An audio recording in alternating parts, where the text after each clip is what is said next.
Good morning and welcome to Wake Up with Sonia Poulton and guests. It is Monday, the 31st of March, 2025. I am delighted to be here with you today as per. How are you all? I hope you're well. I truly hope you're well. It's exactly 9 a.m. GMT. I just poked myself on the eye before we came on. So if my eye waters throughout this, you'll know why. Right? I had a rush to clear it up. How are you all? Happy Monday in the comments to Abster and George and Crazy Bunny and Nicola and Kim and Greg and Paula, and welcome to Christine. She's joining our mod team today. Good morning to you all. And Soul Sound and Colin Guthrie, and good morning to you all. And Robert and Kath, and on and on and on. What's on Wake Up today? Well, we're going to be joined by, I'm Arabella. She's from TikTok. Obviously not actually from TikTok, but she's making her name on TikTok, and she's speaking out about various scams, including the scam of airport drop-off charges, something that really grinds my gears. I think it's an absolute rip-off. We're also going to be joined by author and lecturer Andrew Johnson, and he's going to be addressing the question of where did the towers go? Plus, Jeremy Bamber, new evidence, a rape gang inquiry. JD Vance, what an absolute humiliation in Greenland. And the question that seems to be troubling many people this weekend is JFK Jr. compromised? And what about Enoch Burke, the targeting of a teacher? Plus Tesla protests, the benefits of alone time. Yes, indeed, there are many. Plus all the usual good stuff, viewer emails and live chat. We do news differently around here, and you do know why we do that, right? Because someone had to. Absolutely. Welcome to Wake Up, you beautiful, gorgeous people. Yesterday was Mother's Day in the UK and in various parts of the world. I genuinely did not even know that until my daughter came to me and said, Mum, I have a plan. Now, the thing is, because she's a decent daughter in general, I am happy to buck Mother's Day because I see it as a commercial enterprise. And I generally have raised my daughter to see it as such, given she's decent all year round. Nonetheless, she booked for us to go to the cinema. And what an experience that was. I don't get to go to the cinema very often. This is where we went. It's a former recording studio in southwest London. It's called the Olympic Theatre. And it's absolutely insane, the people who have recorded here. It was absolutely gorgeous, a proper boutique cinema. Went to see Bridget Jones, if you're wondering. And it was very sad. It made me cry quite a lot. And but this is a former recording studio. People like Jimi Hendrix, the Beatles, the Rolling Stones, David Bowie, Led Zeppelin, Ella Fitzgerald, Queen, Ray Charles, The Who, B.B. King, Traffic, Prince, the Eagles, Eric Clapton, Adele. They've all recorded here, but now it's now been returned to its original state, which is as a cinema. And it was absolutely wonderful. I loved it. And, you know, the thing about this studio, it's often regarded as being as culturally significant as the Abbey Road studios and remains an important cultural landmark. We had a fantastic afternoon. It was very pleasant. And then I returned to my normal life. And as soon as I went on X, I knew there was trouble. Oh, yes, indeed. I knew there was trouble. And this was what hit me. As the holy month of Ramadan ends, I wish Muslims in the UK and across the world a blessed and joyful Eid al-Fitr, Eid Mubarak, and all cool, all fine and dandy, but people were not happy. And the reason people were not happy was because he didn't tweet. This is the Prime Minister of the UK, and he didn't tweet about Mother's Day. I wasn't surprised. Starmer has long shown his complete disdain for women because he believes that men can be women. But I take the point, Mother's Day is part of our culture. And the fact that Starmer chose not to mention it angered people who already feel that they are losing part of their culture and being replaced. And it's hard not to agree. Anyway, I followed the money as you do. And I wanted to know how much was Ramadan contributing to the national economy compared to, for example, a big Christian festival like Christmas. And I found out. Turns out that Ramadan actually contributes 800 million to 1.3 billion to the UK economy, whereas Christmas actually contributes 84.9 billion. So significantly more, obviously, but Ramadan is a growing economy. And if you honestly believe that people like Sadiq Khan and Keir Starmer are not aware of that, then I have a hill to sell you. And that's one of the reasons that he did it. It isn't just to say up yours, it's because they realize that there is money to be made from this. I mean, the thing is I don't oppose it. That's, that is a holiday, that is a ceremony that is acknowledged by Muslims all around the world, and I don't oppose it. I'm not religious, as everybody knows, and the only reason I celebrate Christmas is because it's cultural rather than religious. But people are up in arms about it, and I think that there is a point to be made there, and that is if you are the Prime Minister of this great country, of this nation, then the very least you can do is honour our culture and traditions. Yes, indeed. Morning, all. How are you all? I hope you are well. And just before we came on air, I see that they are preparing a live summit with Keir Starmer. So Keir Starmer welcomes 40 other countries to London after announcing plans for an international unit of the Crown Prosecution Service, an international unit of the CPS, of which he was a former Director of Public Prosecutions. I'm already scared. This is a man who is deeply, deeply punishing when it comes to the law. And he's announcing an international unit of the CPS. So that is troubling. The summit is also about addressing the small boats crossings, the channel. This year, 6,642 migrants have arrived in the UK via small boats, 43% more than at this point last year. This month alone, more than 4,000 migrants have arrived on small boats. And obviously it is a problem. We all know it is. And something needs to be done. It's really that simple. But the live summit is due to start any time now. I can see that the fallout from the Myanmar earthquake continues. I've been watching some of the imagery over the weekend. It's absolutely devastating. Thousands dead, thousands more injured following Friday's 7.7 magnitude quake, one of Myanmar's strongest in a century, according to its military chief. Absolutely devastating stuff. I don't even know what to say when you have catastrophic situations like this. They're so huge, aren't they? That things like tweets just pale into insignificance, really. I see that the upset over the Sentencing Council guidelines, which some people interpret as two-tier justice, continues today.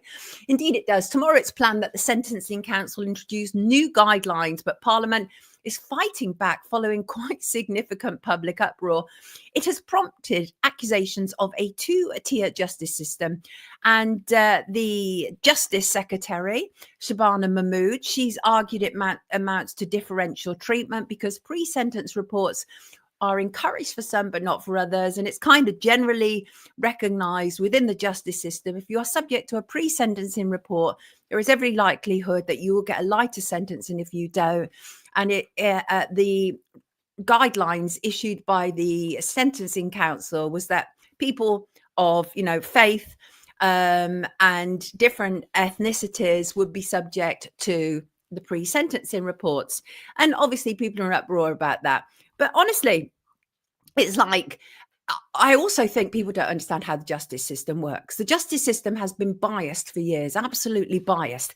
But the solution to it being biased and racist, which we know it is, the solution to that is not to make it so that you have a two-tier justice system so that white people are on the brunt of it. No, the solution is to give people within the system appropriate training and guidance so they stop being bigoted wits, right? That's the solution. It's not to create a two-tier justice system. That's ridiculous. Absolutely ridiculous. Anyway, Mahmood said it would be a question of policy. But what she's actually planning to do now is emergency legislation through Parliament to stop this, to have this amended. And they will. I think they will. I think that the pushback has been so significant that they'll have no alternative. The Sentencing Council aren't happy. They're like an independent arm who decides on sentencing guidelines, but they're not happy. And in part, it's because they do understand that the justice system has been problematic for a very long period of time. But as I say, the solution is not to create a two-tier justice system, but to look at who's making these sentences in the first place. We know that there is a problem oftentimes at magistrate court level. We're seeing that repeatedly. And it isn't just about ethnicity either that there is a problem. I often talk around here about how there is a two-tier system when it comes to the issues of free speech. That's whack up there, right up there. Keir Starmer has made it right up there. But the issue of child abuse and downloading child sexual abuse images is very low down. So that in its own right is a two-tier system. The two-tier system works for numerous ways. If you have money and you can afford good counsel, you stand a better chance than people who are using the system's legal representatives, as one example. So there's always been more than two-tier system. If there wasn't a two-tier system, I can assure you that the royal family would have been in the dock long before now. Tells you absolutely there is a two-tier system.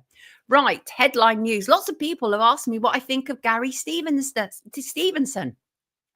He's a British YouTuber, former financial trader known for his economic commentary and activism. And some people seem to think that he just kind of arrived yesterday. No, he didn't. He's been around for a while. I've been aware of him for at least 5 years. He's been building up his YouTube channel. And I have to say, I think it's really lazy that people automatically go, oh, that person is suddenly on Question Time. That person is suddenly all over programs. So he or she must be controlled opposition. When people say that, I know they have no experience of actual working in TV and radio. They don't actually understand how it works. TV and radio is really a very lazy enterprise. What happens is if somebody starts to make a name for themselves, then the bookers in other programs suddenly go, oh, we should get them on. It really is like that. It really isn't some overarching theme where somebody has said, let's make Gary Stevenson famous. I don't doubt that there are question marks about where his funding comes from, who's behind him, who he's involved with. But I'm just asking people not to be so immediately lazy, because I don't think that helps anybody, does it? And so the jury is still out for me. I mean, I'm not sure that there should be a problem with somebody saying we should have a wealth tax. Maybe the reason that everybody's going after him is because he's saying that. And, maybe we need to kind of pause a little bit and just go, rather than go, oh, he's suddenly everywhere, he must be controlled opposition. Maybe we should listen to what he's saying. Because here's my thing, is if the Mail on Sunday decide to do a piece on you to demonize you, then suddenly I think you might be okay. Anyway, the jury is still out. He seems to be saying lots of interesting things. Obviously, he's a former financial trader. He's a millionaire. And he still talks like that East London boy where he comes from. And who knows? Who knows? And Shug said, why was he suddenly inserted? Shug, that is to do with, now, see, here's the thing, is one of the reasons why I say often is please like, share, subscribe, because it immediately changed the algorithms on YouTube. I literally don't believe that it works just like that, where suddenly he's appearing on YouTube because there's been word sent to YouTube. That's not my experience of media, and I have very, very long history of media and experience of it. And it really is much more organic than a lot of people think it is. And a lot of people who think that, there is this great overarching plan is simply because they don't understand how it works. I can always tell the ignorance and naivety of somebody to do with media when they immediately go, this person must be controlled opposition, because you don't understand kind of like the lazy process that probably put him there in the first place. But he's been around for a while. He didn't just pop up yesterday, and he's being called everything from a con man to an anti-Semite. So jury's still out. Jury is still out. That don't be pro-Indigenous. What's that? Benny is talking. I don't know what he's talking about. I've missed this person completely, says Christine. Right. Got you. Right. Jeremy Bamber. This is interesting. Jeremy Bamber's story is very interesting. New evidence in the 40-year-long case of Jeremy Bamber, who was convicted of murdering his mum, his dad, his sister, his two nephews at their Essex farmhouse on August the 7th, 1985. Well, Jeremy has always insisted that Sheila, his sister, a paranoid schizophrenic, carried out the murders before shooting herself. The case was investigated by Essex police. Much criticism about it, conflicting information and evidence. Jeremy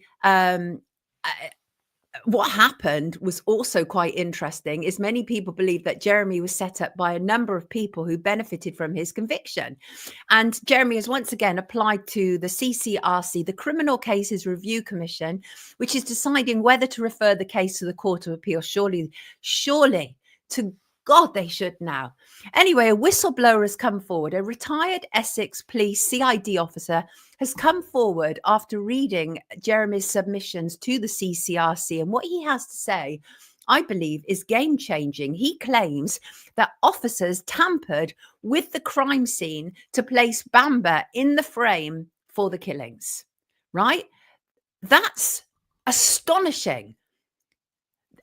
A cop who was actually involved with the police force, who not only charged him, but eventually saw him convicted, has come forward to say that evidence was tampered with. This is astonishing. So, as I say, at the moment, the submission is under review with the CCRC, including evidence from one of the world's leading ballistic experts who say the jury may have been misled because of this changed evidence. And it's by moving Neville Bamber's body before the crime scene photos were taken.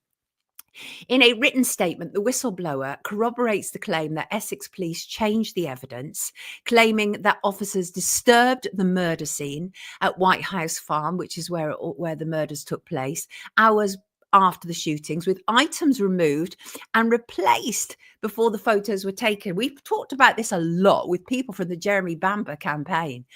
And what's also interesting is the whistleblower has chosen at this stage to remain anonymous. You can hardly blame them, right? But the whistleblower's evidence is backed by two alleged Essex police documents, which appear to confirm that footage of the crime scene did exist. And I think it's interesting. This is potentially game changing because here's what it says.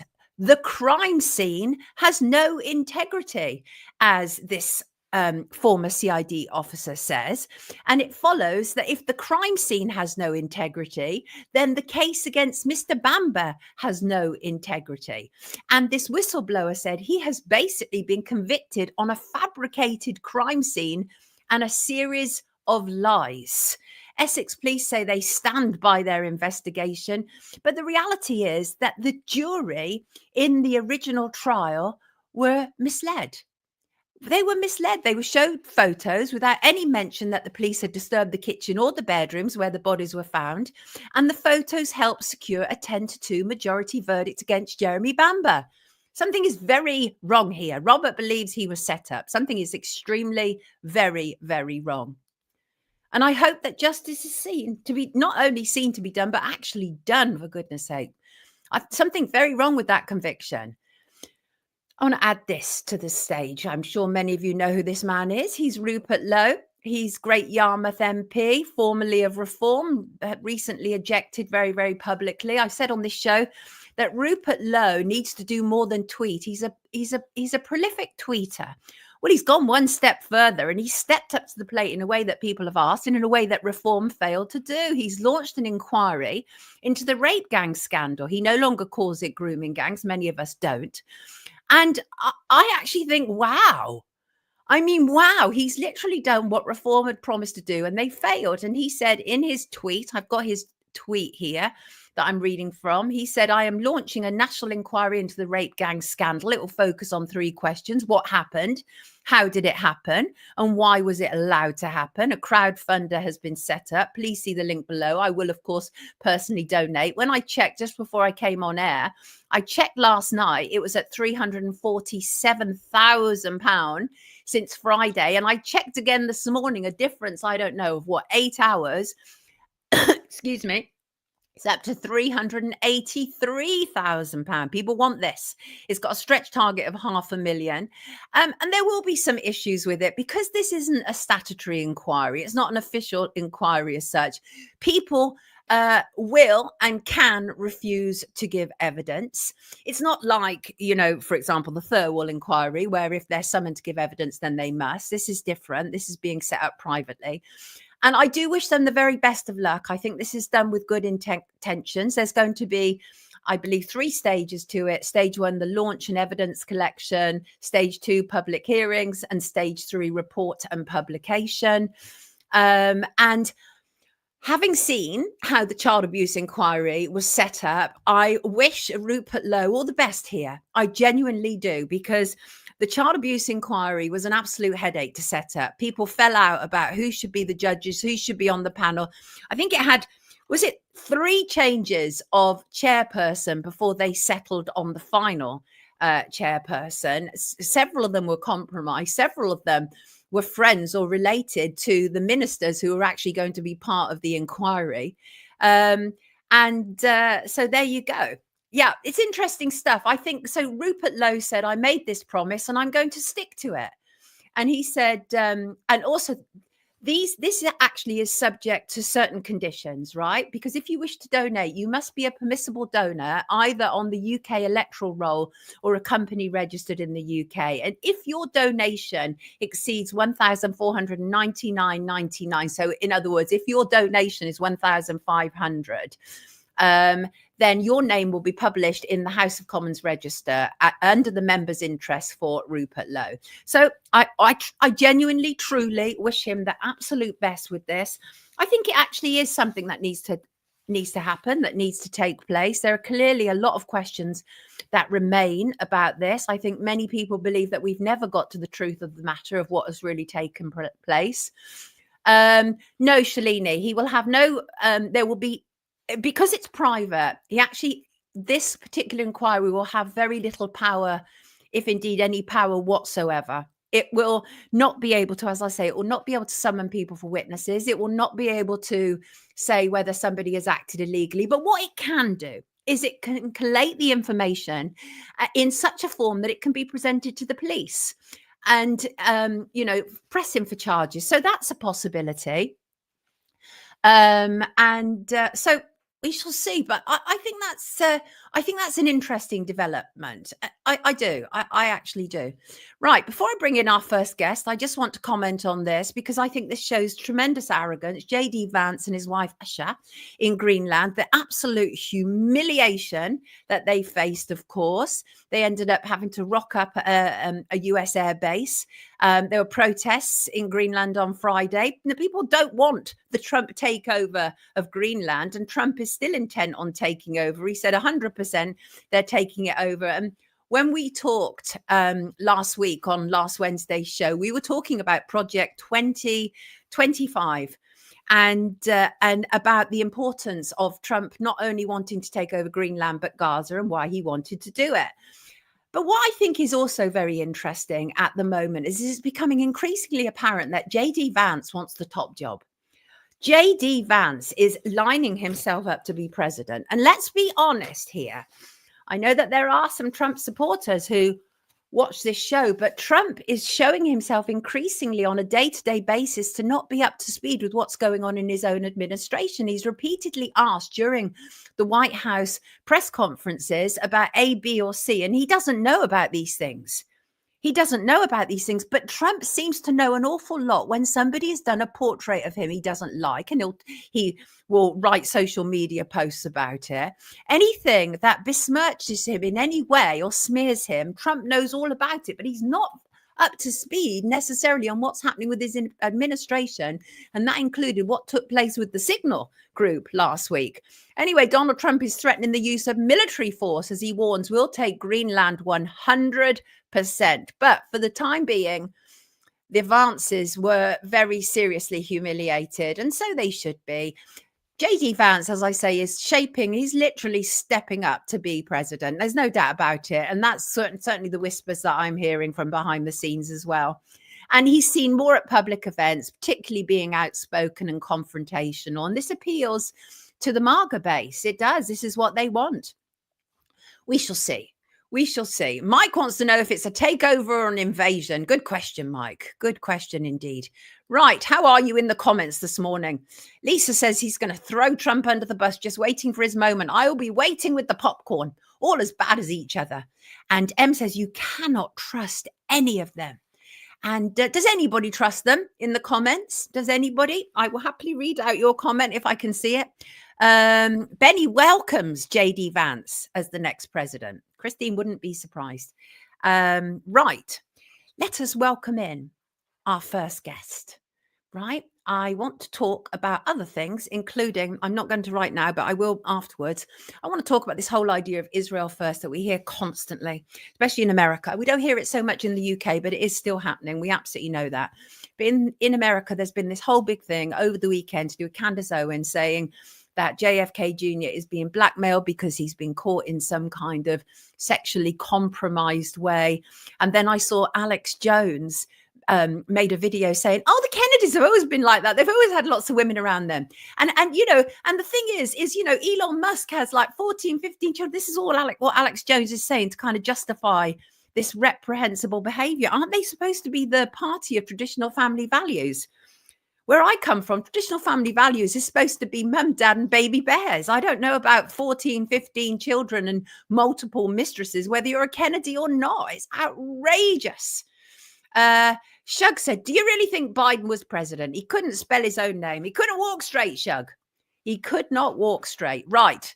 Let's bring in our first guest. I was just going to say, let's lighten the mood, but she's going to kick off. I can tell you already. She's Arabella from TikTok. Good morning to you. Hi, hello, good day. Thanks for having me. Oh, it's an absolute pleasure, you passionate soul. Do you know, the thing is, it's really funny because I watched your TikTok and I was like, this woman is really like a consumer affairs champion. She wants the best for the consumers. And I watched your video where you were talking about Bristol Airport and what you discovered about Bristol Airport. And obviously we're going to talk about the outrage of airport drop-off charges. But you talked about this list of people and organizations that you had contacted and none of them responded to you, including Martin Lewis. Well, I'm delighted to say I did respond to you because when I saw your email, it really resonated with me because we were recently at Heathrow and I get so incensed that you literally drive in, drop somebody off and it's £6, right? Straight off the bat. So talk to me. Why did you get interested in this topic? So initially, I became awake during COVID times, like many others. And because I was traveling as unvaccinated woman, I was treated terribly. Yeah, I just felt like I'm in an Nazi Germany. And I started questioning the whole narrative of airports and why do they think that they can just boss us around? And you could see all these people all of a sudden, they've been given these authorities. And they just grew, and then they were really nasty. And I thought, I can't cope with this. So obviously COVID's gone and it's calmed down a little bit, but then we were introduced to these new body scanners. It just didn't feel right. So I've done my own research, decided I'm not going to go in them. And when I challenged the airports, they were quite hostile towards me again. So I started to write to actual airport complaints, and then I wrote to the aviation authority, and they said that we can refuse to go in, and it's actually written at the airport. So that's where it's ended. I was satisfied with that because I had it in writing that I can refuse. So good. But then new things happened and I was thinking, gosh, the weather is really bad in England. I really want to go on holiday a lot because I can't cope. But then you look at the prices and like leave your car at the airport for a few weeks. It's like £200 to £300. It's ridiculous. It's like another holiday in its own right, isn't it? It's ridiculous. Exactly. And you just think, why? And especially when you go to the NCP car park, you can't even open the door. You just think, really? Can he be any more greedy, Mr. NCP? Yeah, no, good for you, they're saying in the comments, because we need to challenge that. So many people just go, oh, okay, I'm flying, therefore I must subject myself to these kind of draconian rules. But you said, no, not having it. I want to find out what my rights are. And you did. Good for you, which is why I'm really interested in what you're doing, because you are somebody who's standing up to be counted. And I think we need that, obviously. But you'd found out some interesting things about Bristol Airport. So let's just kind of like do, first of all, a round of this. And that is most airports now in the UK obviously charge a drop-off charge, and that is literally for you dropping somebody off. If you enter the zone, you drop somebody off, you get charged. The standard amount is £6. It's £6 at Heathrow, it's £6 at Gatwick. But I think is Bristol Airport your local airport? Yes, I do fly either from Birmingham or Bristol, but I mean, all the airports, doing similar thing. But Bristol's a little bit different because when I looked into it, it's owned by a Canadian company, which is called Ontario's Teachers Pension Plan. So our government sold our airport to Canadian company. And now they can do what the hell they want. So this fund actually it's not making these teachers rich. It's the investors. They swallow most of the money, right? And this company actually is involved in a lot of other stuff in the UK, like gambling, and somehow they are untouchable, right? So I started to really question this, and I started to write to all these authorities thinking, I want 10 minutes free parking because, okay, we don't have to park in their car parks. But if you then decide I'm going to find my friend, which I would be a lot happier to give him the money or her the money to drop me off, then you still hit with now £7 drop off and pick up charge at the airport in Bristol. So I thought this is not on, because everywhere you go in Europe, they still have got 10 minutes for free. And I think that's our basic right to have those 10 minutes for free. So I started writing to everyone. And so there was the council, the Somerset Council, which is Bristol Airport is in that area. They have got no authority over them.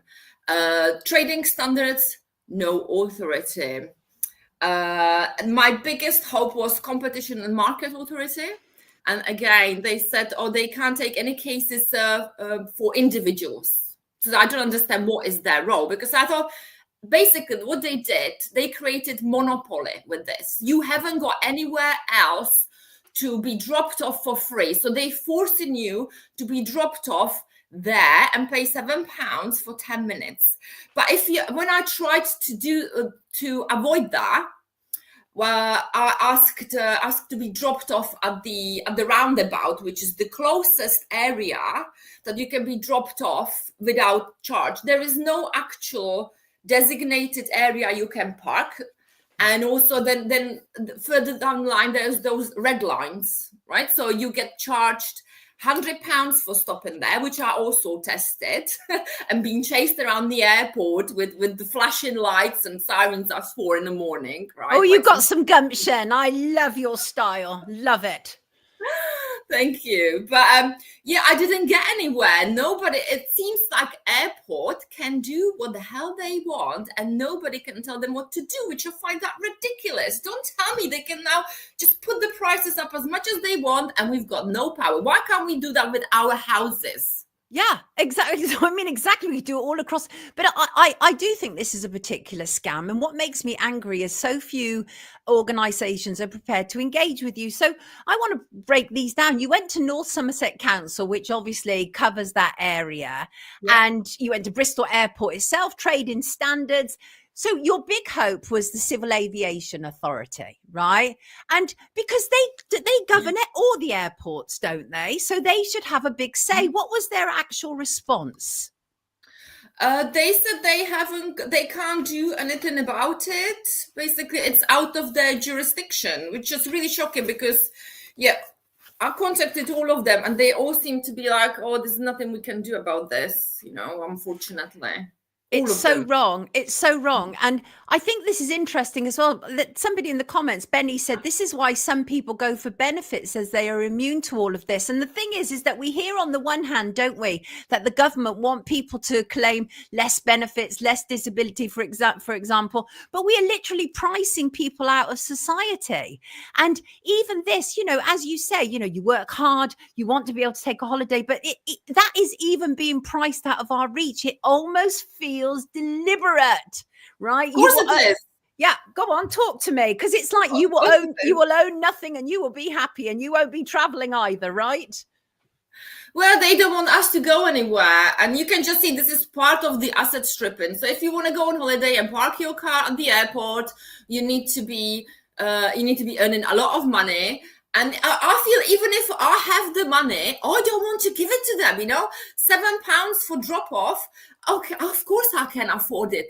But don't you think this is unfair? Why is this place owned by Canadian company? Why did they even sell it in the first place? And I actually have sent a letter to CEO of Bristol Airport and CEO of Ontario People's Pensions Plan directly and said, this is not fair because I can see families in the rain with children now walking on the road to avoid your charges. What are you going to say about this?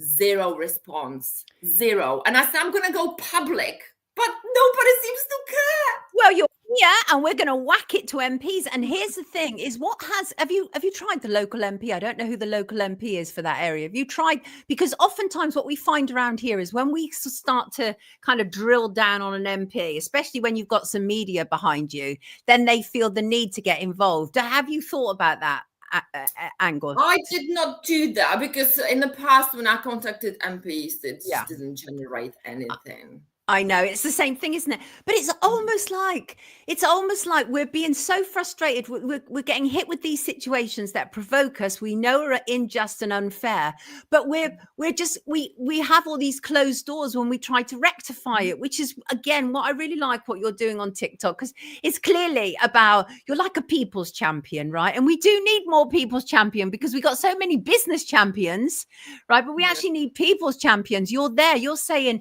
I'm a regular person. I want to go on holiday. I'm watching people who can't afford that drop off. And I agree with you as well. And that is even if you had money falling out of your ears, it's the extortion of it, right? It's the principle of it. Exactly.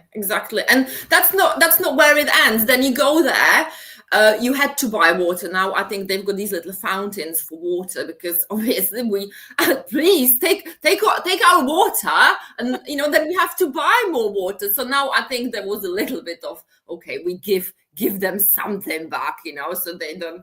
They can't be fainting at the airport because they are dehydrated. So there is some sense of, okay, we might not try to treat them so badly, but everything else at the airport, I feel violated. And the people there, how they treat you, like, when I've gone to Amsterdam and I refused the scanner, it was no problem at all. But they still treat you like you've done something wrong. And they want to show you you've done something wrong. So they body search you and put you in a room. I don't find it comfortable. Of course not. But I'm just not going to enter their stupid scanners. Have you always been like this? Have you always been somebody who's kicked back against authority? COVID really changed me. Really? I started totally questioning everything. And initially I was thinking, I don't want to live in this world. I can't do it. And then you go through stages and you realize, I can fight it. But it's hard. It is really hard. But I just cannot now comply. I can't do it. It's just against everything in my body. Absolutely. I'm just, airports are a rip-off, Sid. Yes, they are. And they shouldn't be, because this is all about making everything unattainable for just regular people, the vast majority, right? Because obviously the parasitical elitists, they're not the vast majority, and they're flying in their private planes anyway. So this is about making life difficult for the vast majority. And it is about a bigger scheme. So when you were researching during COVID, and obviously you researched enough to be unvaxxed as one example, although I have to be careful what I say on YouTube, but you researched enough, right? So when you were researching, I presume you went into the whole WEF, Build Back Better, Great Reset and everything. Mind blowing, right? Yes. Very sad. I feel like, when you see Matrix and he wakes up, I feel like that actually it's worse. It was better before when blissful ignorance was a lot nicer. This is really, really hard. Oh, would you rather be ignorant? I don't think you don't strike me as that character. You're not that character. No, but I was a lot happier. Yeah. Well, were you though? Because this is a conversation that I often have with my friends, and that is, if you were given the choice again, which pill would you take? I would always take the truth pill, always, because I know what it's like to live in kind of ignorance and naivety. And then when you wake from that slumber, it's a lot worse. So I'm not sure if I was happier, but I think it's good. Hell do. So keep fighting, Arabella. Absolutely. So where do we go from here, Arabella? Where do we take it from here? Well, I feel like I hit the wall. I'm not sure what to do next. I almost kind of thought, okay, I'm just going to follow your stupid rules because there's not much I can do. But if there is anyone out there who's got some ideas, who's got some suggestions, I'm happy to listen and take it on. I mean, the Competition and Market Authority, where I thought, hold on a second, they have created monopoly here for themselves. Yeah. I thought they'd be interested, but they say they cannot open case on behalf of individual customer or business. So what does that mean? Does that mean if we all, like, what is their job then if they can't do that? Yeah. That's ridiculous. So they're being protected always. So they say they can't open a case on behalf of an individual. Well, who's flying from these airports then? I mean, if you would ask anyone traveling, they would say it's a ripoff and they disagree with it. But everyone's too busy trying to survive and pay stupid bills that are made up, that nobody's got time actually to do anything about it. Like, it consumes my life to challenge all these authorities, and I run my own business. So if I would have kids, I wouldn't be able to do all that. So I understand, but that shouldn't be the reason why we're not doing anything about it. I want 10 minutes for free at every airport. We have to do something. We should start a campaign, I mean, if you want to start a campaign, we'll absolutely get behind you 100%, because I actually think you'll get backing on this, because I hear it. People are really upset about this. They just think this is like one step too far, literally, like paying to drop somebody off. It's not even parking. So it is one step too far. It feels wrong. It feels that we're being punished just because we want to get away. So if you do start, I mean, I kind of feel you've already started your campaign. The fact that you exist, the fact that you're out there saying all this is really important. And the other thing I've heard you say is people say to you, yeah, but it's such a petty thing in the grand scheme of things. There are bigger things to focus on. Yeah, but there's always bigger things to focus on, aren't there? But we need people who are going to take care of the pennies, right? And the pounds will take care of themselves kind of attitude. So you're doing that for us. People don't realize it's bit by bit from everywhere. Okay. That's how they started putting meters in for gas and electricity. It used to be for free. Then they put meters there for free. Or then there was very small charge. And look where we are now. People need to decide whether they're going to be warm or they're going to eat. Absolutely ridiculous. Do you know if this is insane? The Blue Nomad says someone opened a car park near Bristol Airport and they sued them. Do you know anything about that? Yeah. Right. If Blue Nomad, if you've got a source for that, that would be absolutely brilliant, because that shows that there's some kind of protectionism racket taking place there, right? Yeah. So that already would show that. So that's what we need. That's what we're asking for. A 10-minute grace period in which to drop people off at airports. That shouldn't be too much, because it's not exactly cheap to fly in the first place, right? Exactly. They said to me, the airport came back and they said, we need to charge that. That was still £6 then. We need to charge that because the turnover of the cars needs to be really quick. And I thought, in a second, it will still be 10 minutes if you give it for free. So this is nonsense. And then they put it up to £7. I was like, they're just doing exactly the opposite that I asked for. Oh my God. So was it Blue Nomad said it was even maybe about 15 years ago. So the thing is, though, going back to what you said, is that everything is done by stealth, right? We know that. So they put one building block in place in order to get them to the next stage of it. But it may appear very slow and over a long period of time. So the plebs like us don't necessarily notice what's taking place, right? Not Arabella. She's all over it. And we completely support you. Before you leave us today, what else would you like people to know?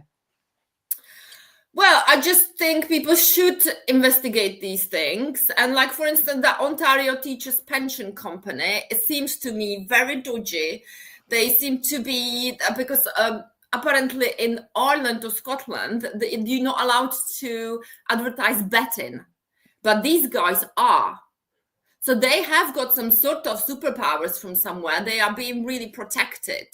And this is really strange. Of course, first place, we should never sell it abroad because it's airport, it's not like, but if you look into it, it's all companies. They are all companies, everything. The whole system is just companies. Nobody cares about us, right? So this is where it starts. So they're going to protect each other.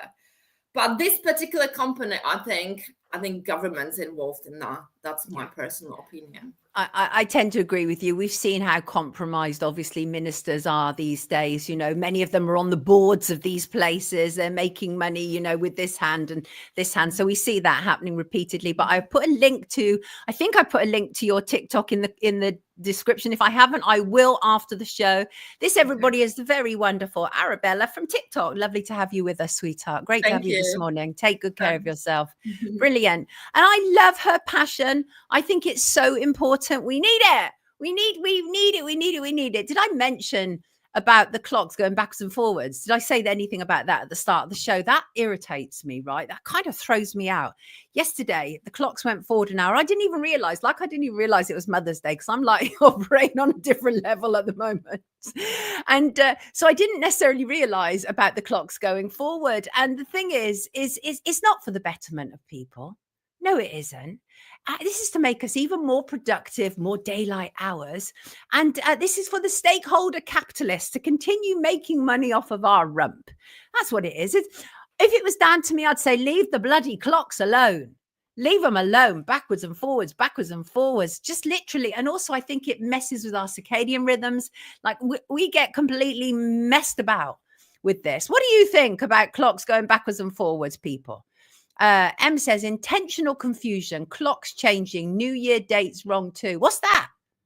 Morning, just woken to two beautiful women on the screen. Hey, Robert, Dr. Robert, isn't it your birthday tomorrow, Poppet? I'm going to show an image of yours later because I thought it was very interesting. Excuse me. I rather daylight savings. It's shite, says Marcuson. That's my best Irish accent, everybody. Wasn't Arabella lovely? Isn't she absolutely lovely? Right. What should we talk about before we go on to our next guest? I want to talk about this whole issue that we're hearing over the weekend. Rather a lot was said about it, about whether JFK Jr. is being blackmailed. That's a big charge to make against people. And Candace Owens is making it. I have to be frank. And that is, so first of all, right, is that I'm astonished, absolutely astonished by how big Israel features in my life. I live in southwest London, and Israel is like a constant feature in my life. And that's because it's so big in the life of the world, and you have to wonder why, right? And it's always been like that. It's been like that for a very, very long time, but we're seeing an absolute increase in it when we see all these members of Trump's administration, and they literally say Israel first. They say it. I mean, they say it repeatedly. It's just something they do. So people are saying, is JFK Jr. compromised by Israel? And the thing is, he's obviously the health secretary, but he tweets about anti-Semitism, and he also tweets about fast food, and he's supposed to be the health secretary. He's about making America healthy again. And so I am delighted to see that Candace Owens is speaking out regarding the influence of Israel. But it's also important to remember it was researchers such as Ryan Dawson and Whitney Webb who first covered the notion of one nation under blackmail. And in fact, that was the title of Whitney's book. And I'm delighted that Whitney will be joining me at some stage in April to discuss it. So as to the question, is JFK Jr. compromised? As I said earlier, Alex Jones says he's not, but Alex Jones is clearly compromised these days. I'm not even convinced it's Alex Jones. He looks like he's had a face transplant. And as I say, I talk a great deal about Israel's influence all over the world, and it is beyond the power and influence of any other nation. And one of my very good friends, in fact, she gave me this book. We had a conversation about this. This is a brilliant book, very interesting book. And because we often talk about this, and I say, you know, Israel is all powerful. And she says, it's the bankers. And yes, of course, it is absolutely the bankers. This is an excellent book, by the way. I've started to work through it, as you should know, along with all the other books on my table that I work through. And but I've never seen anything like it. Literally in my lifetime as a journalist, one nation is so incredibly powerful. And there is no doubt that the US administration has absolutely sold out to the Israeli lobby, no doubt about it at all. And just when you think someone isn't that way, you find out they are. And much of it is in plain sight. And one person I was really disappointed to find out had absolutely sold out to the Israeli lobby was Tulsi Gabbard. That was disappointing, very disappointing. And the thing is that one of the main families who have been given money to Donald Trump, he even admitted, is the Adelsons, right? Miriam Adelson and her hubby, and they are very much part of the Israeli lobby, very powerful Zionists. And Donald Trump even said, and I heard him say it, he said that when he was in term before, the Adelsons were in the White House almost every day pushing for him to do more. And obviously we see it, don't we? We see that Elon Musk, obviously part of Trump's administration, is absolutely compromised by the Israeli lobby. And I think it is important, and it's important that we should be able to say it without being accused of being anti-Semitic, because this is clearly in plain sight. It's clearly in plain sight. And I think it's highly frustrating when people automatically go, you can't say that because it's anti-Semitic. It's cowardice. It's cowardice to say that. So to me, they are either cowards or they're compromised.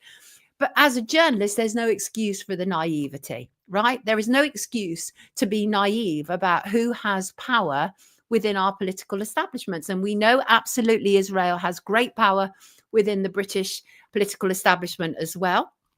We know that. We literally know that our politicians are funded at times by the Israeli lobby. This is just like, it's gobsmacking to me that this is all being covered over. And of course, what we're also hearing is the problem about saying these things, that they themselves are now being deemed anti-Semitic. And Trump's administration is going all out, literally banning people from saying and doing things on account of the fact that they are anti-Semitic. So I think it's really important for people to understand that neither Trump or Elon Musk are about free speech. I know that they sell themselves as that. No, they're about free speech about things that don't matter to them. So, for example, they're about free speech about what they call the woke mind virus.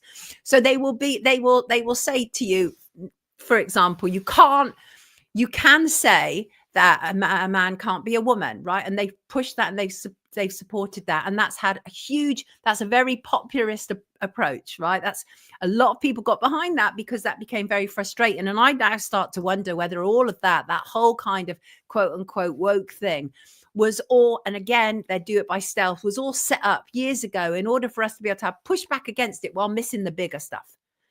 Missing the much bigger stuff. Yes, Saudi Arabia, indeed. And there's a Qatar, exactly, right? But we don't hear about them. Now, maybe we don't hear about them because their power is so immense. But when you hear defense and intelligence all saying Israel first, you have to wonder what that's about. You don't hear them say Saudi first, do you? You have to wonder what it's about. And I'm concerned by it. Yes, I am. And definitely anti-English, says George. Yeah, it definitely feels like that. Faux show. Right. I'll tell you what is anti-English, what is anti-British, is the attack on our free speech. And I think that this man exemplifies it. Let me bring in an image of him, if I can find it. I would like to. Image. Let me just bear with me a second. Enoch Burke. I'm sure some of you have heard about him. I'm just going to bring that to the screen for a second. This is one of his tweets. So thank you to all of our viewers who have contacted me about Enoch Burke. Enoch Burke was a teacher. And so let's see, he was suspended from his job in 2022 after refusing to use a transgender student's pronouns. And what happened? Enoch Burke was a religious man, a dedicated teacher. He did not recognize preferred pronouns or the cancel culture that surrounded them. And he bravely continued turning up to his teaching job at Wilson's Hospital School in County Westmeath, Central Ireland. Then a court injunction was issued against him. He defied it and was held in contempt. Then he was subject to at least 500 days in prison. Bear in mind, this is all for refusing to call somebody by a fake pronoun, right? That's where this all emanates from. So then a court injunction was issued against Enoch. And as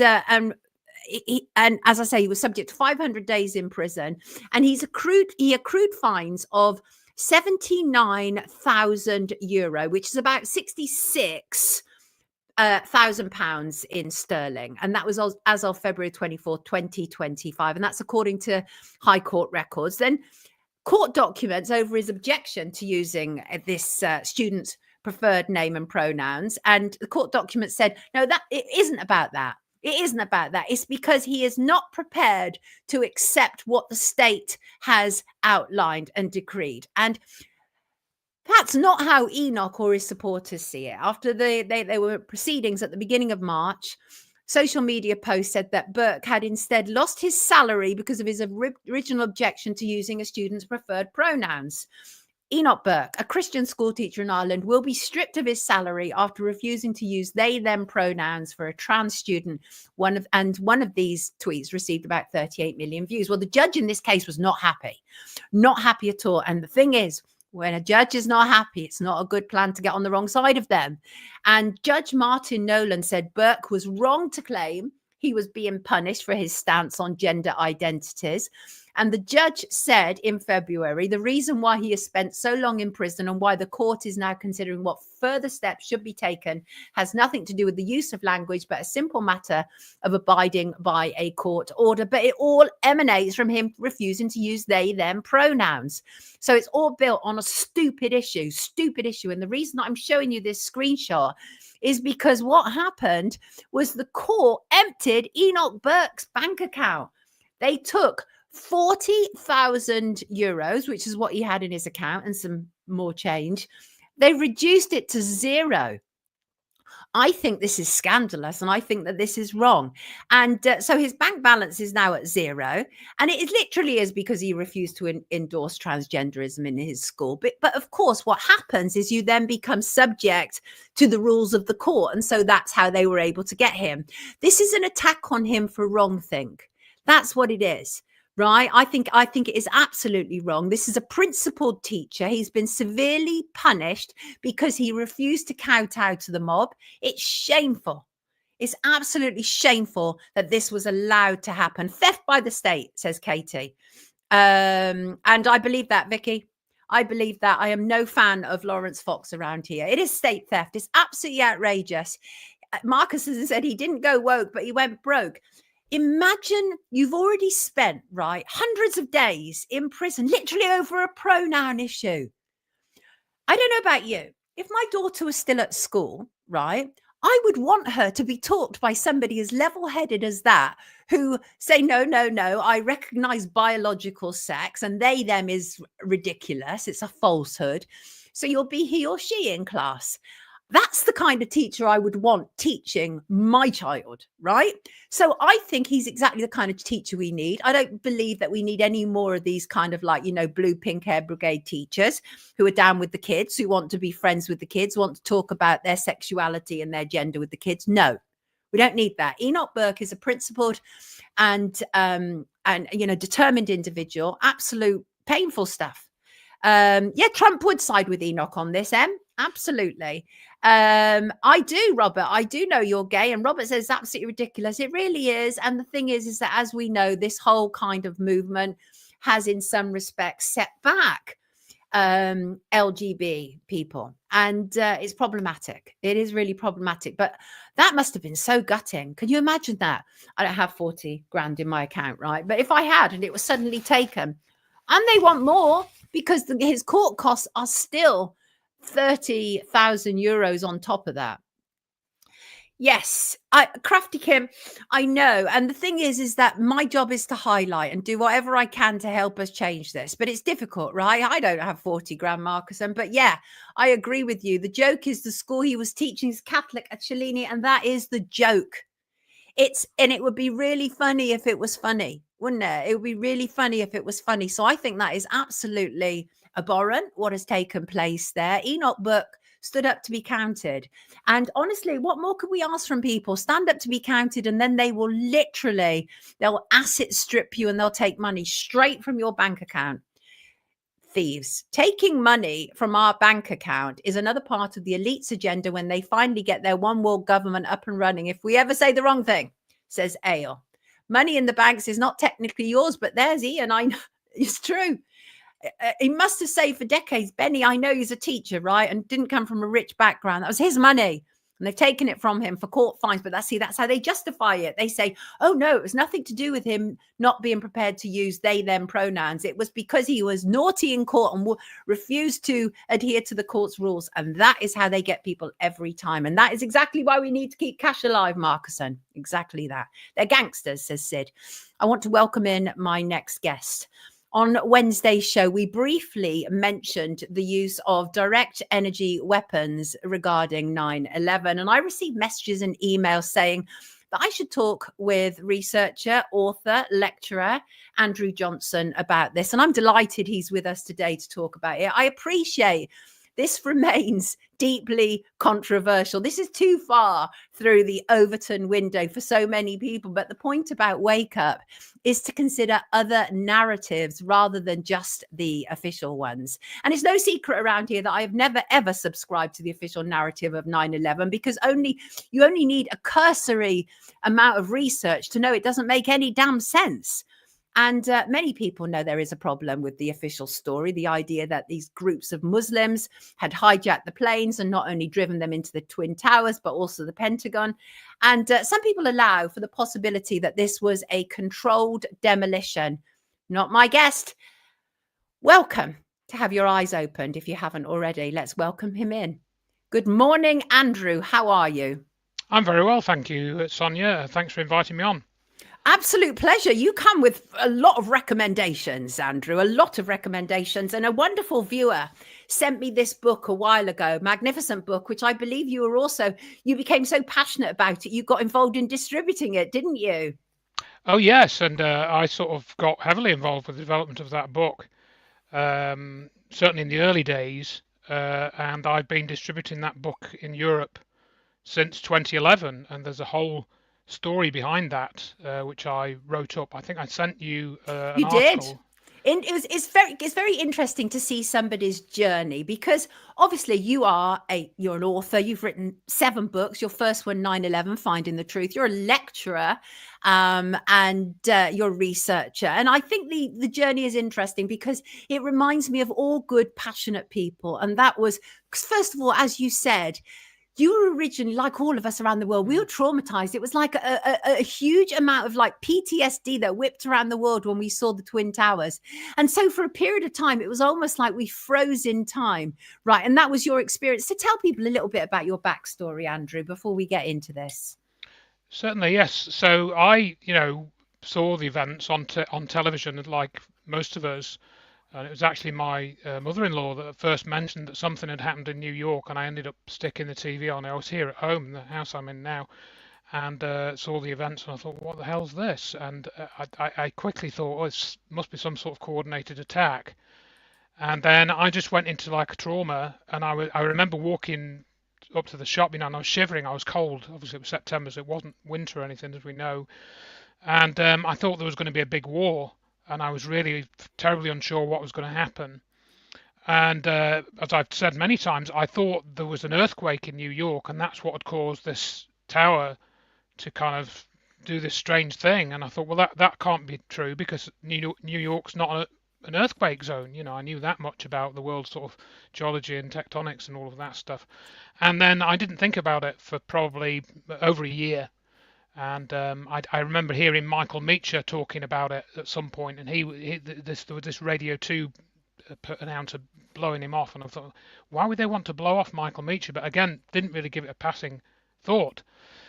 And then I started to find out about some other stuff once I got broadband internet, and we started using the internet like water.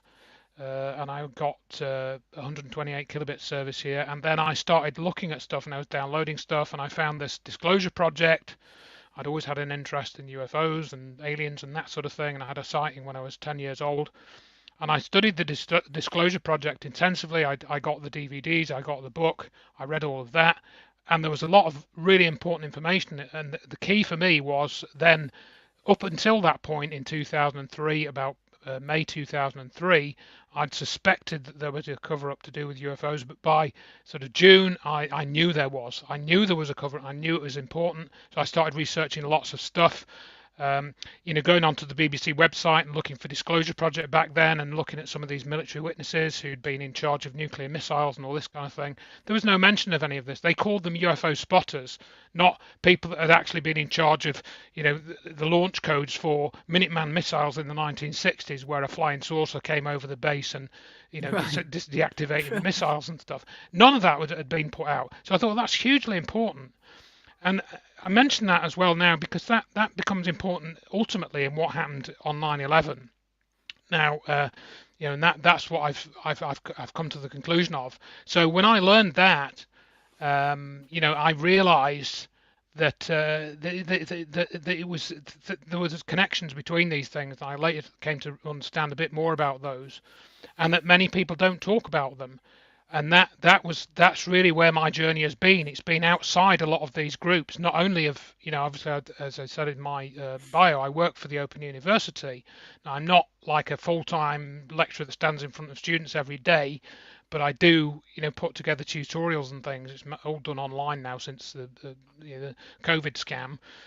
We stopped the face-to-face tutorials during that, and then now they've not got any money, so they can't give us face-to-face tutorials anymore, but that's another matter.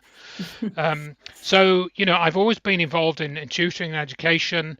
I got involved with technology when I was 16. I got a ZX81 computer, taught myself how to program that. My brother built it for me. And then I went to university. And so why I mentioned that is, people that listen to this program probably realize that if you look at your life, you're often prepared for your journey in life without realizing it. And I think you're here to learn lessons and contribute to perhaps the education of other people when you get that opportunity. And that's kind of the situation I've found myself in. And so my knowledge of technology has meant that I've been able to remain independent. And I know we're going to talk about Dr. Judy Wood's research, and my involvement with that came about in a kind of a roundabout way, because I got involved with a group that was actually run by the intelligence services, and I didn't realise that at first. And I wouldn't normally come into contact with people that have PhDs. I'm not at that level. I don't have any advanced degrees.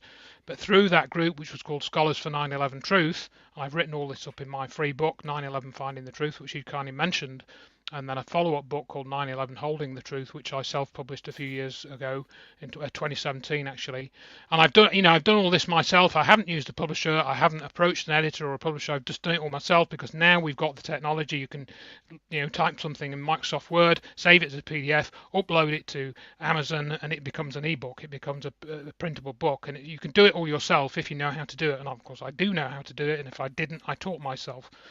So I don't need any funding. And if you go onto my website, you'll see that people have asked to make donations, and people do send me money, and don't get me wrong, but I've got a thing that says, donations are not requested or not required, because I've never needed to do that. I've made a living for myself, et cetera, and so I've never needed that.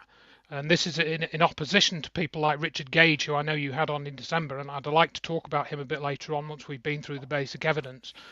So I came into contact with Dr. Judy Wood through this scholars group, and that was at the end of 2006. And that also ties into what happened on 9/11, because it's to do with energy, which again you mentioned in your introduction. There's a connection there which we kind of established in 2007. And I think, just as a general theme of things, when you're looking at a topic like 9/11 or Manchester bombing or Madeleine McCann or whatever it is, when you see people presenting things both in government, official bodies, and in the so-called quote-unquote truth movement, it's very important to listen to what they actually say, but also try and understand what they didn't say, what they miss out, because what they miss out and don't talk about is often more important than what they actually do talk about. That's the gatekeeper stuff, isn't it? And I do take your point, and I get it. I made a whole series called Gatekeepers about media gatekeepers, so I totally get what you're saying. I got it. Yeah. But the point also is to realize that, as I've said to many people, we can understand why politicians are gatekeepers. We can understand why figures in the media would be gatekeepers, because they have these huge sort of vested interests of one kind or another, either in a political career or their party or their trade union or whatever it is, or in academia where they've got a university's reputation, quote unquote, to protect. I almost fell foul of that, but not fell foul, but they tried to pick me up on it. There's a story behind that. But people in the so-called truth movement, why would they have a reputation to protect if they're interested in the truth, right? Why would they want to exclude information or exclude people from a group when they're telling the truth and it can be shown, in physics that they are telling the truth? Why would that be, why would that get excluded? And I think I have an answer to that question, but it might not be the correct answer. So No, I think now, I take your point. No, I do take your point. And obviously we have to be careful around here because I haven't got any of these people who you may or may not be referring to. I'm not able to present to them what you're saying, but I do take your point, and we have to be careful where we're getting information from. But your information is literally, as I say, right through that Overton window, right? For some people, it's almost too much to comprehend that there were not physical planes involved. I listened to that presentation that Dr. Judy Wood had made, by the way, the over 2 hours one, which really showed a great deal about her character and her personality and what she'd been through as well. But you're impressed with her. You consider her to be a true 9/11 truth scholar, right? Well, yes, but the reason for that is not particularly because of her or her character. That, of course, contributes, but it's because of the evidence that she presented and the things that she showed that had been covered up by other people, and they refused to talk about them. And for example, when we were trying to get the book published, one particular person, Joseph P. Farrell, who we didn't name for a number of years, but now we will name him because he's kind of shown his true colours, really. He wanted to take things out of the book, because he thought, well, we don't know what he thought, but like, for example, toasted cars. Why would you want to take that evidence out of this book? That's again another story which I've written up in my book. But for people that are not familiar, I suggest the starting point is to go to drjudywood.com, the website, which I the original website was created by Dr. Judy Wood. She did all the HTML pages and stuff herself. And then I kind of updated it, I don't know, as probably 5 or 6 years ago using WordPress, which is a content management system. And, you've got lots of features there where you can present the information a bit more clearly, etc. So that's what I've done. So if you want to go to that website, I think you've got it up there with that first picture, and then we can just go through some of the slides, because you don't have to listen to me, you don't have to listen to Dr. Judy Wood, you can just look at the actual raw evidence. I agree. That's where you should start. I agree. Right. So what I've done in order to assist that, I've already put a link to the slides in the description. If any of the viewers who are currently on the live stream would like to click that link, you can actually work through it as we're talking through it. And so the thing is that what Dr. Wood had explained to you was, in quotes, the towers didn't burn up, nor did they slam or crash to the ground. They mostly turned to dust in mid-air. That immediately is like... for most people, right? Correct. So, and Judy calls that dustification. I think she named that herself, right? Yes, correct. Right. Should we start with that? Absolutely. So you can see in these slides at drjudywood.com that the buildings didn't burn up. They didn't slam to the ground. They turned mostly to dust in midair, which is, as you said, just as you said. And it was about 90% of the buildings turned to dust. And of course, we're not just talking about buildings one and two. We will see, hopefully, if we get a chance to see the pictures later on. There are other buildings. I mean, there's another chap, I think the chap that contacted you, one of the people that contacted you was Norman. And he's used the moniker 9/11 revisionist. And he's been making a lot of noise over the last couple of years, and he and I have had little arguments because I think he's more confrontational than I am. I'm not generally a confrontational person by nature. But anyway, so he's put together some sort of video clips and so forth from the stuff that we'd originally posted. But you can see here that the building, some of this is compressed together on one picture, so it's a little bit hard to see. But the buildings are actually turning to dust as they are falling. The steel girders are turning to dust with dust coming off them as they are falling. And we've got people who are in the streets nearby that these steel girders should have crushed, but by the time they got to the ground, they turned to dust. So what can do this? Now, Mr. Gage will try and persuade you that it's controlled demolition or thermite. And we've been through this ad nauseam since, and we know why that group was created. Maybe get to that later. So you can see from not only from the pictures that the steel was turning to dust as it was falling. You look at the seismic signature, and it looks like, when you study the shape of the seismic wave, as Dr. Wood explains in her book, it looks like the buildings were actually lifted off the ground rather than them falling to the ground. And this would... I'm sorry, Andrew, but just to say, Dr. Wood also talks about, there's lots of evidence to back this up, including the fact that people in the basement were completely untouched by right. what was taking place. So that already lends itself that there's something to this argument. Oh, absolutely. If you go to the next slide, I don't know which one that you're on. Is it on the first one? Let's see. Is it missing rubble? Just go through to the next slide you've got there. It might be missing rubble, or I'm not sure which one that you're on. Yeah. So you can see, you've got basically, these buildings were like 1,300 feet high. And when you look at the debris pile, it wasn't that there was no debris. I mean, I can share the screen on here. You've got it there. That's great. That's much better. Yeah. Yeah. So you can see clearly here that you've got about a couple of stories left, and this setup was done by a chap called Adam Dwyer, who's an engineer. These pictures were put together by him, and you can see the amount of material that was missing. I think it might be, if you can go through to the next slide, we've got one which shows the actual where the World Trade Center was. Again, let me see. I wonder if we can bring it up with you. I wonder if that is I'll do a share screen. I've got it set up here. Let's so let me try just and do that. I think that would probably make it smoother, wouldn't it? It would be easier, yeah. Yeah, absolutely. Because I really would like people to be able to follow this as much as humanly possible, because I think this is very interesting what you have to say here. Right. Andrew, checklist. So wow. You should have that there. So this is the dustification slideshow on drjudywood.com, and you can see here some of the girders actually turning to dust as they are falling. Okay, and this is actually seen in some of the videos. There's no video clips in this particular presentation. And as Dr. Wood said, this was one of the key pictures. He called this picture on the left the snowball. And as she points out, we can see this Deutsche Bank building, or the Bankers Trust, 40 stories high, I think it was, just in the middle ground. We know that the World Trade Center was 110 stories high. Have you got 70 stories of building in this kind of snowball, as she called it here? You ask yourself that question. What's happening with this here? Richard Gage describes this as explosions throwing out girders. No, there's no explosions there. We can't see any bright flashes. We didn't hear loud bangs commensurate with this sort of level of destruction. And we can explain what the loud bangs probably were, by the way. They weren't bombs. And even though if they were bombs, we don't really care about bombs because we know what bombs can do.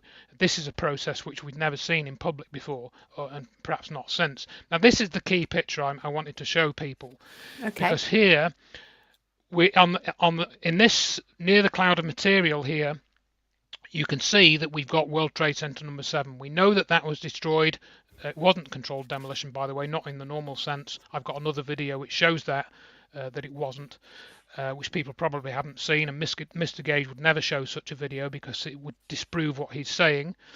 So that was 47 stories high. It was destroyed at 5:20. We've got, I think, World Trade Center 5 or 6 in the background, and that's an 8-story building.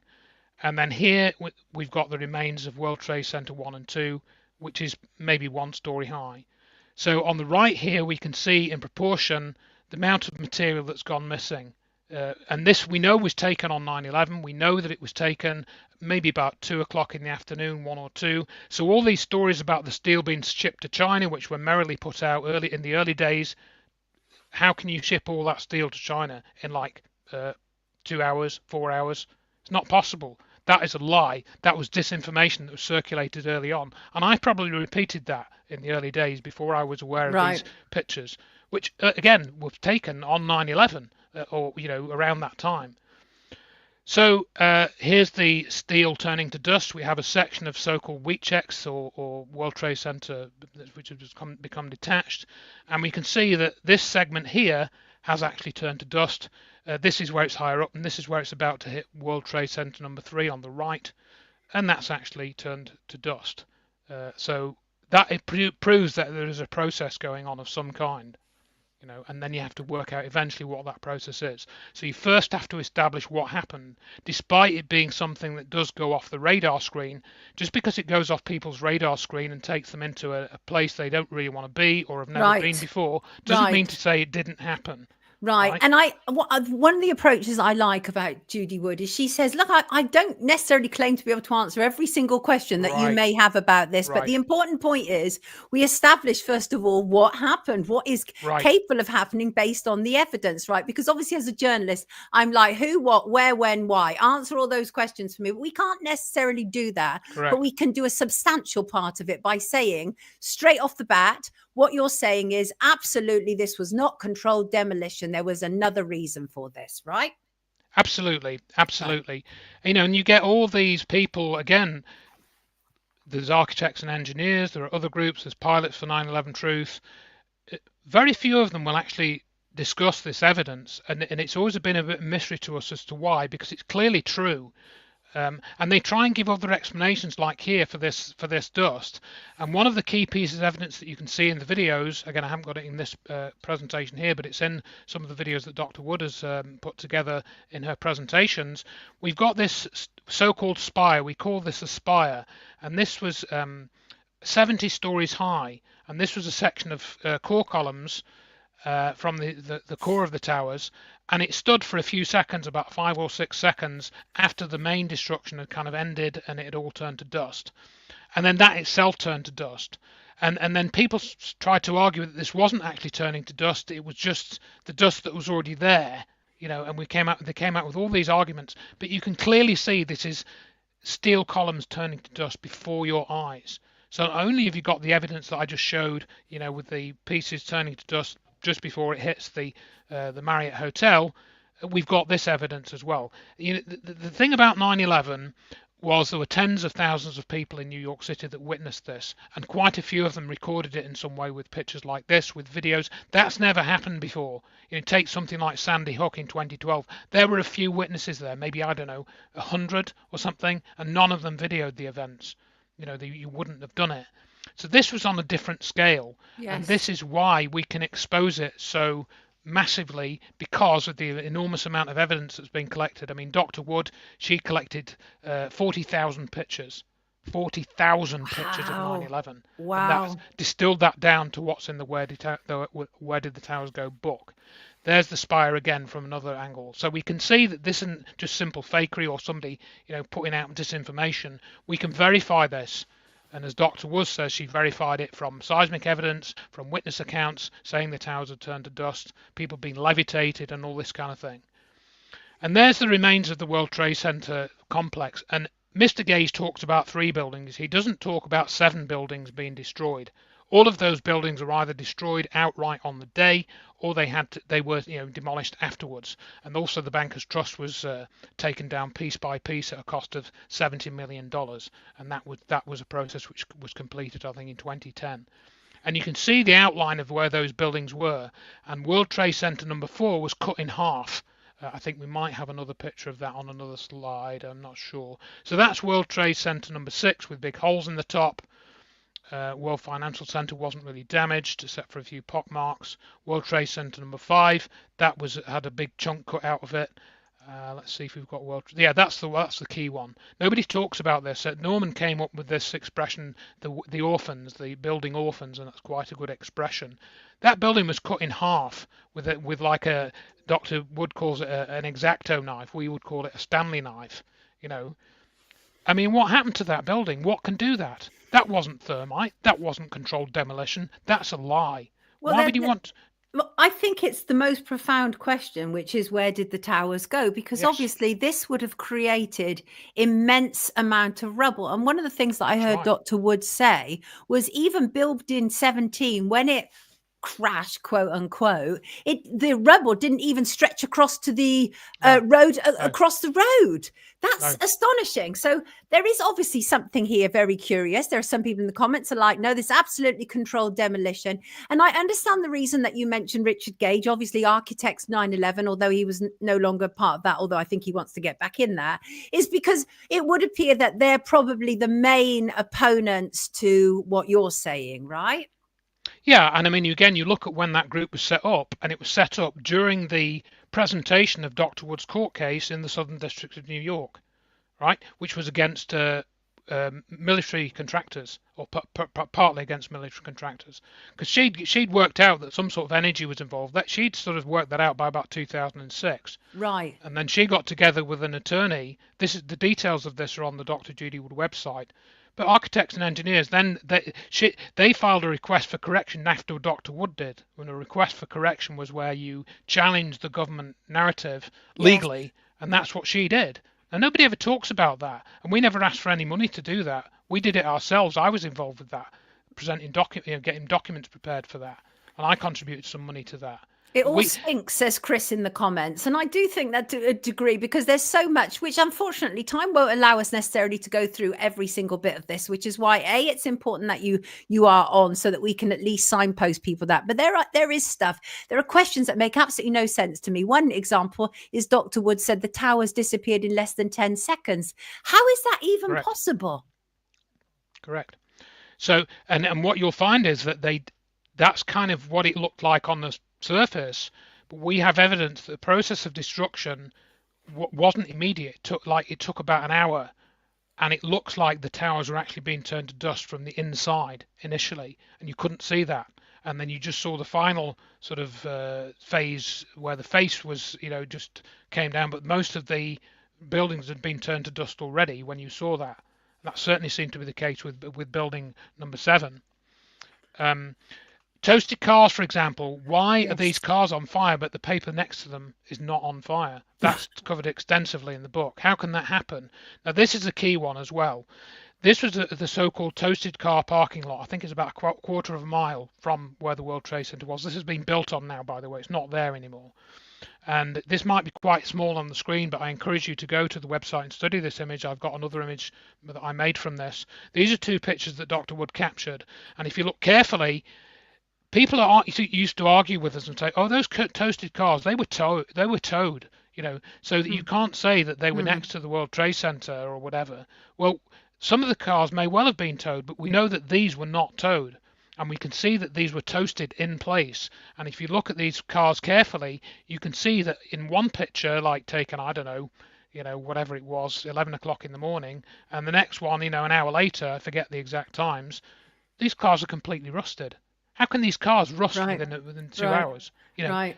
Why? And if they caught fire, well, why did only some of them catch fire? Right. And the ones next to them didn't.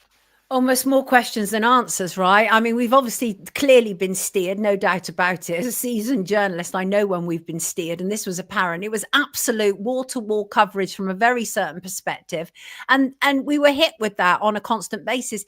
As to a degree, obviously, Dr. Wood has been maligned, hasn't she? Very much Absolutely, so. Yeah. Attacked by people who don't want to accept that there was some sort of direct energy involved. Yeah, absolutely. But the attacks don't really matter. Because the evidence, the attacks don't change the evidence that's there. No. That's the key point. Yeah, we've got to respond. Now, people like me, we get criticised because you say, "Oh, you're creating disharmony in the truth movement." You can't tell people about this. When we started talking about this, "Oh no, you can't talk about this. It's going to damage the truth movement." People actually said this, and said, "You shouldn't be talking about directed energy weapons because it'll upset people." or they won't believe it, and it will bring the 9/11 truth movement into disrepute. But I argue, well, this is the truth. This is the evidence. The evidence tells you the truth. Right. It's not what you think would like it to be. It's what the evidence tells you it is. And here we have it in volumes, in spades. And like you said, going back to the justification, there's the story of the 14 firefighters, Jay Jonas and Mickey Cross and 14 other firefighters survived. They walked out from under all that destruction. Mickey Cross says he looked up and he saw blue sky. 100 stories of building had disappeared, and him and his colleagues weren't crushed. They were helping some people out. How does that happen? No, Well, it happens because the building's turned to dust.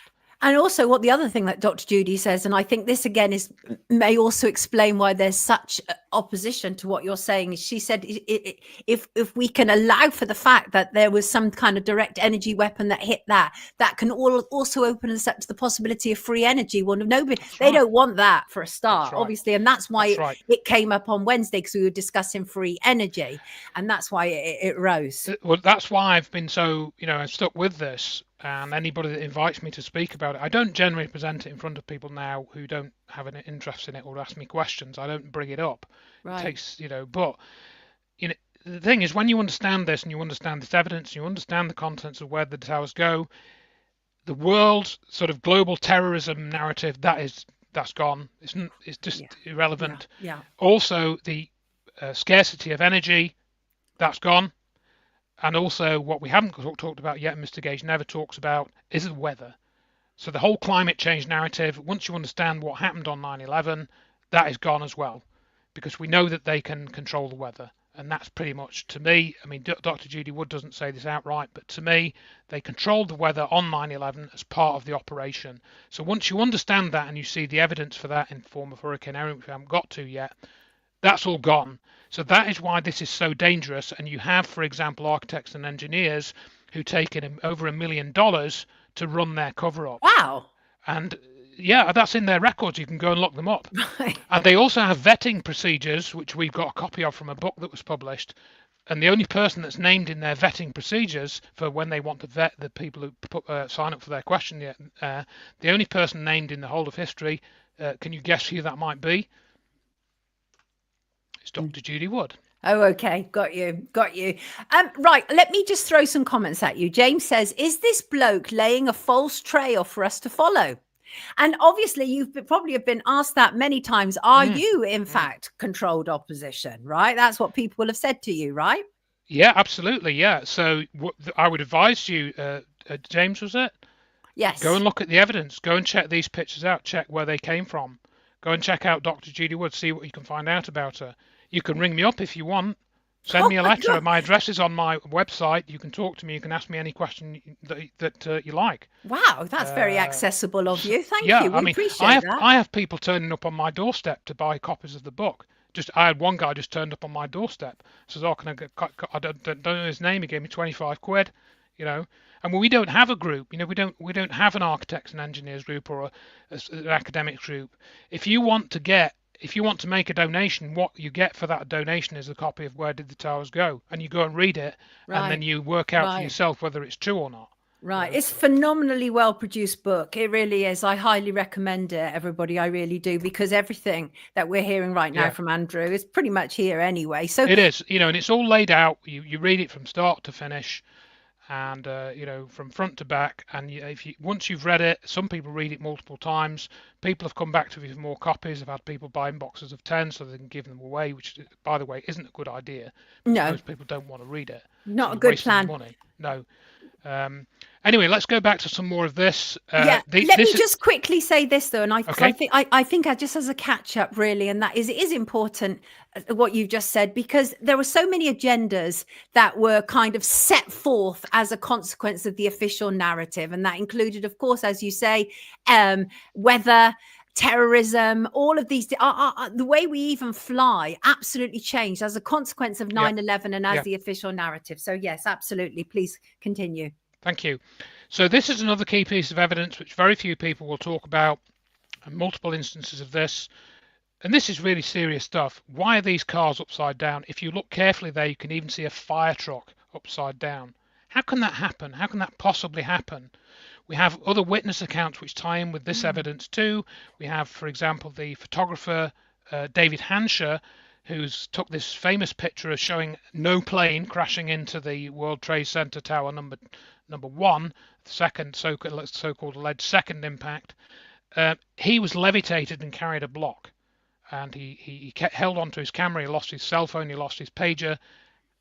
How does that happen? Another chap, he was reported being physically lifted off the ground and thrown against the wall. He was relatively uninjured.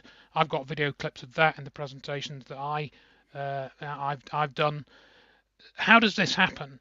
What we understand now is that the force of gravity was affected by the weapons system or whatever system was doing this. It changed the way gravity was working at that time. Mickey Cross said that when he was in the tower, his helmet actually started lifting off his head and he had to grab hold of it and pull it down.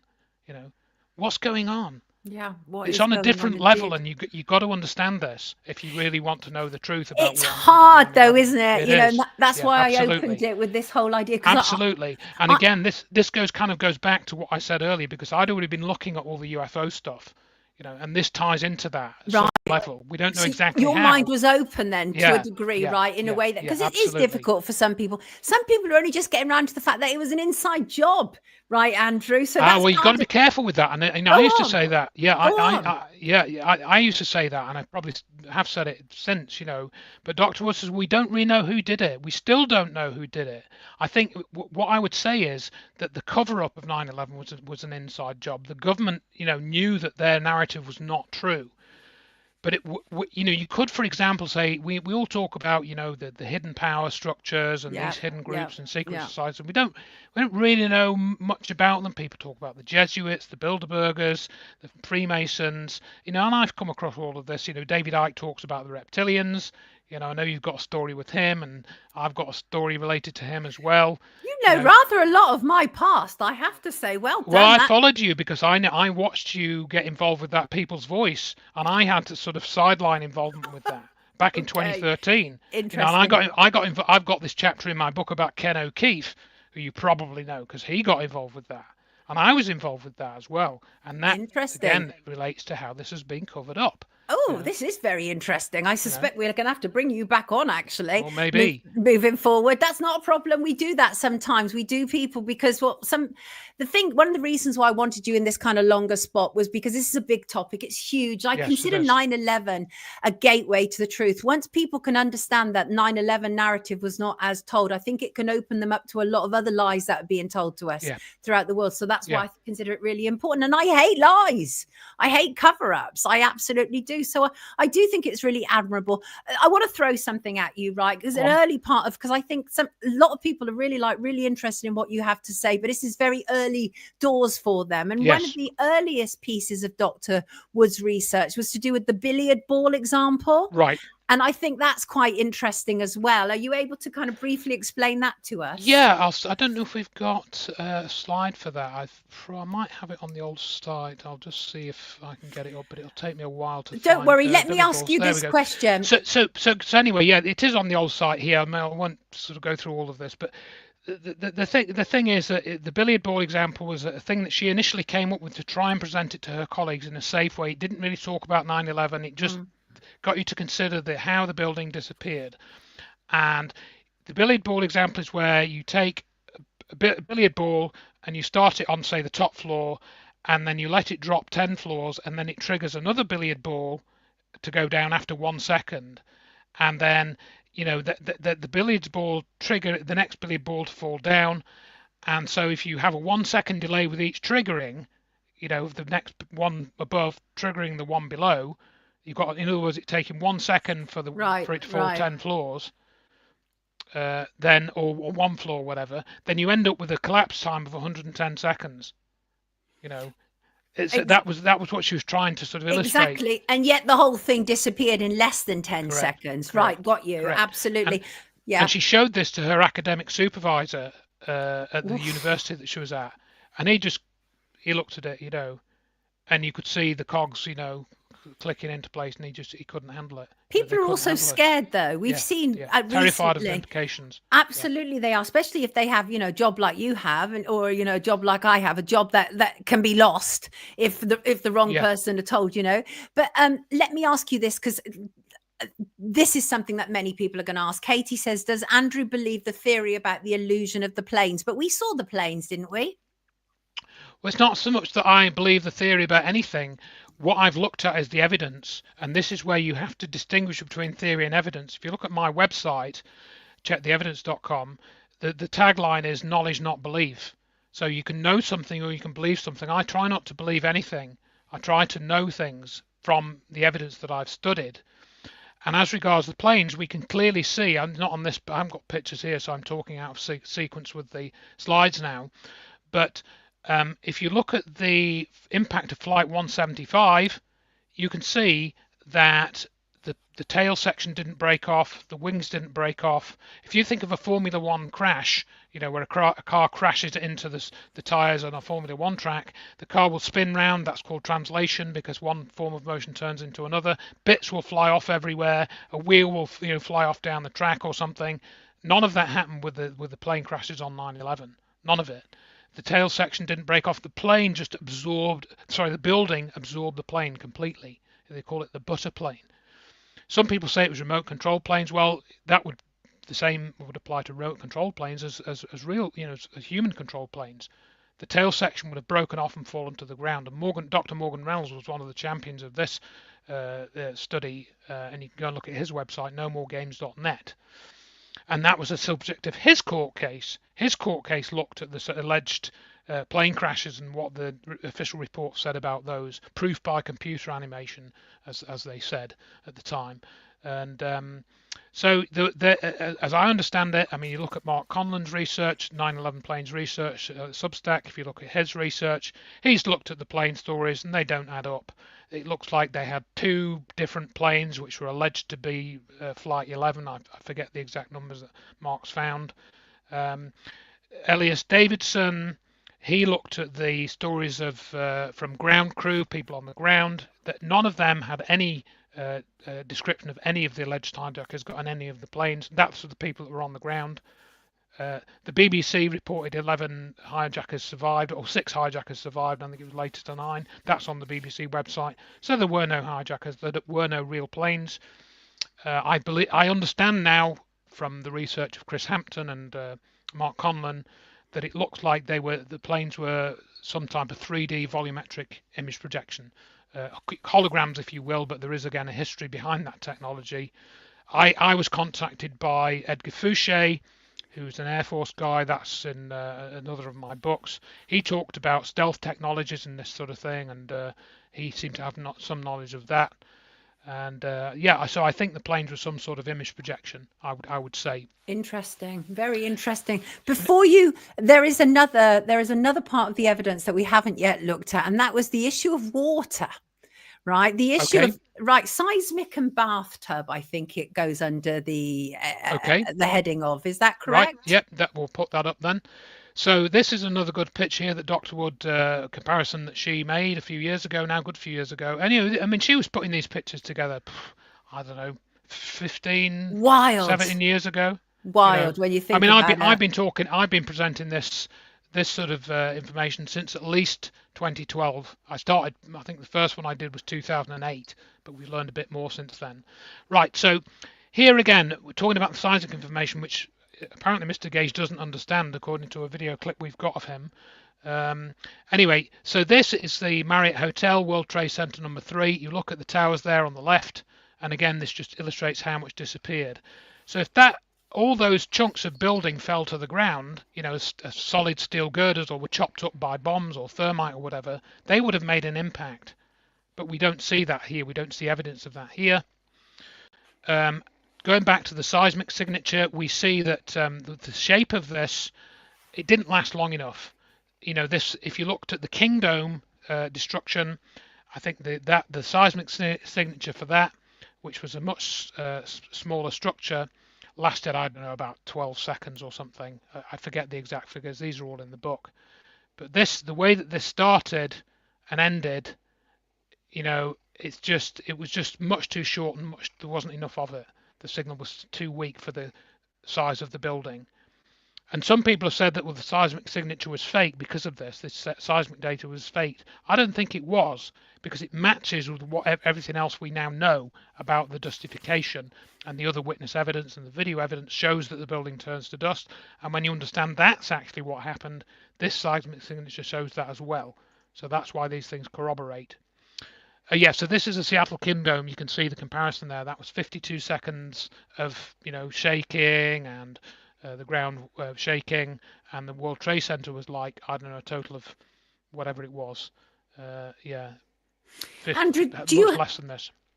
Jackie is asking about passengers. Do you have any explanation for that? Because obviously we heard the horrendous phone calls apparently from the planes. Do you have any thoughts about that? Well, the phone calls could not have been made. Those phone calls must have been staged because the technology didn't exist to have made those phone calls. So Right. where you go with the passenger stories, again, all that we know, we have this narrative where the planes took off from these various airports. I think one was Boston. I'm not as an expert on the. You need to get Mark Conlon on to talk about the planes because I'm not an expert on all of that stuff. We could always do a big round table with the lot of you together, couldn't we? It sounds like there's certainly enough to work with there. Oh yeah. So we don't know what happened to the passengers. The planes took off and then they allegedly crashed, but they could have been anywhere. So even if these passengers are still missing, we've got a situation much like we have with Manchester Arena, where we have these victims' accounts, but we don't really know what happened to them. Right. We have some stories, but the evidence contradicts their stories. Like the evidence of passengers being on the planes which crashed into the World Trade Center is contradicted by the fact that the evidence of the crashes at the World Trade Center couldn't have been the destruction at the World Trade Center couldn't have been caused by two planes, not at all. I mean, at the very least, I feel that you've raised some very serious questions this morning. At the very least, if people find it absolutely impossible to believe what you're saying, I do feel that there is enough here to work with. Certainly, again, absolutely. Well, we took it to court. That's why we know that this is true. We put that into a court case, and that lasted, I think, about 18 months from start to finish. So we knew. And Gage has never done that. They've talked about putting their evidence into a court case, but they've never done it. And they've taken in tens of thousands of dollars over the years, hundreds of thousands of dollars, claiming that they're going to do this. Yeah, they've produced a few documentaries. Yes, let's be honest, that's woken a few people up. So we've had situations like the Doc Malik interview, where he has a large academic audience. He had Gage on. Somebody wrote to him in the same way that people wrote to you, and I went to do a podcast with him. So, in other words, Gage was an opener for the evidence of Dr. Wood being presented. Oh, how interesting! To the audience. So he has played a role in that way, but it's not a role he really wanted to play, I don't think. And I confronted him. Over this. This was about 18 months ago. There's a video of that as well. And he just he's a bald-faced liar. That's okay, but that is obviously your opinion. No, it's not my opinion. I can prove that he lied because I've got the evidence. So right. I don't mind saying that. Andrew, you don't have to agree with me. You might not mind it, but the thing is, I'm running this show, and I am the one that people will sue. So I have to be incredibly careful. Having spent the last 5 years in the High Court, I understand. I have to be incredibly careful. Sure, I understand that. And I do think it's. I know. I understand. Calling it, Sonia. And he hasn't come after me. I know it doesn't work like that. It literally doesn't work like that. People seem to think that's how defamation works. It doesn't necessarily. If I allow you to say it unchecked, then I'm also setting myself up, and I can't afford to do that, obviously. But I do absolutely appreciate what you're saying. I really do. And obviously, there are the issues of gatekeepers that have to be looked into. Absolutely. Again, I get it. I really do. We have to bring this to a close just because we've gone well over time, but it's been really interesting. Very, very interesting indeed. As I say to everybody, there is a link in the description below to these slides that Andrew is talking about and Dr. Wood's research. Andrew, I mean, your dedication, if nothing else, is absolutely phenomenal. Before you leave us, the final word with you. Thank you very much. Yeah. So yes, some challenging material. I'm perfectly convinced that what I've said is true. Take it to court. I haven't taken it to court directly myself. You can find Dr. Wood's website, drjudywood.com. That's where the slides are. I think you've included that in the links. My website is checktheevidence.com. My postal address is on there. I haven't got my phone number on there because I haven't got a landline anymore, but you can find me on Facebook and I've got Check the Evidence on X now, which I don't look at very much. And you can email me. You can email me via the website. I've got a contact form on there. So anybody that wants to sue me, please go right ahead and try. Well, you can come back and tell us about it. Don't sue Sonia because she's not responsible. As we say, she's not responsible for what other people say. I'm responsible for what I say, and we're not responsible for what other people say about Dr. Judy Wood, unfortunately. So people say various things about her. We're not responsible for that, and there you are. This is just before you go. Interesting. Christine said it would be interesting to get you and Richard Gage on together. Would you be prepared to do that? Yeah. I was on with him a couple of years ago. Yeah. So on Oh, another thing, interesting. you'll see if you watch the video, I had to switch my camera off because I kept laughing. I started laughing because what he was saying was so ridiculous that I had to shut my camera off because we were in a panel with like 8 people and you could see all these faces on the screen and mine kept going off because I was laughing. I know it sounds bad, but I knew that what he was saying was ridiculous and I couldn't contain myself. And I was respectful to him. You can find this. I was trying to find the link to this, but it's difficult to find now. So the video got deleted, I think, and somebody else reposted it. So yeah.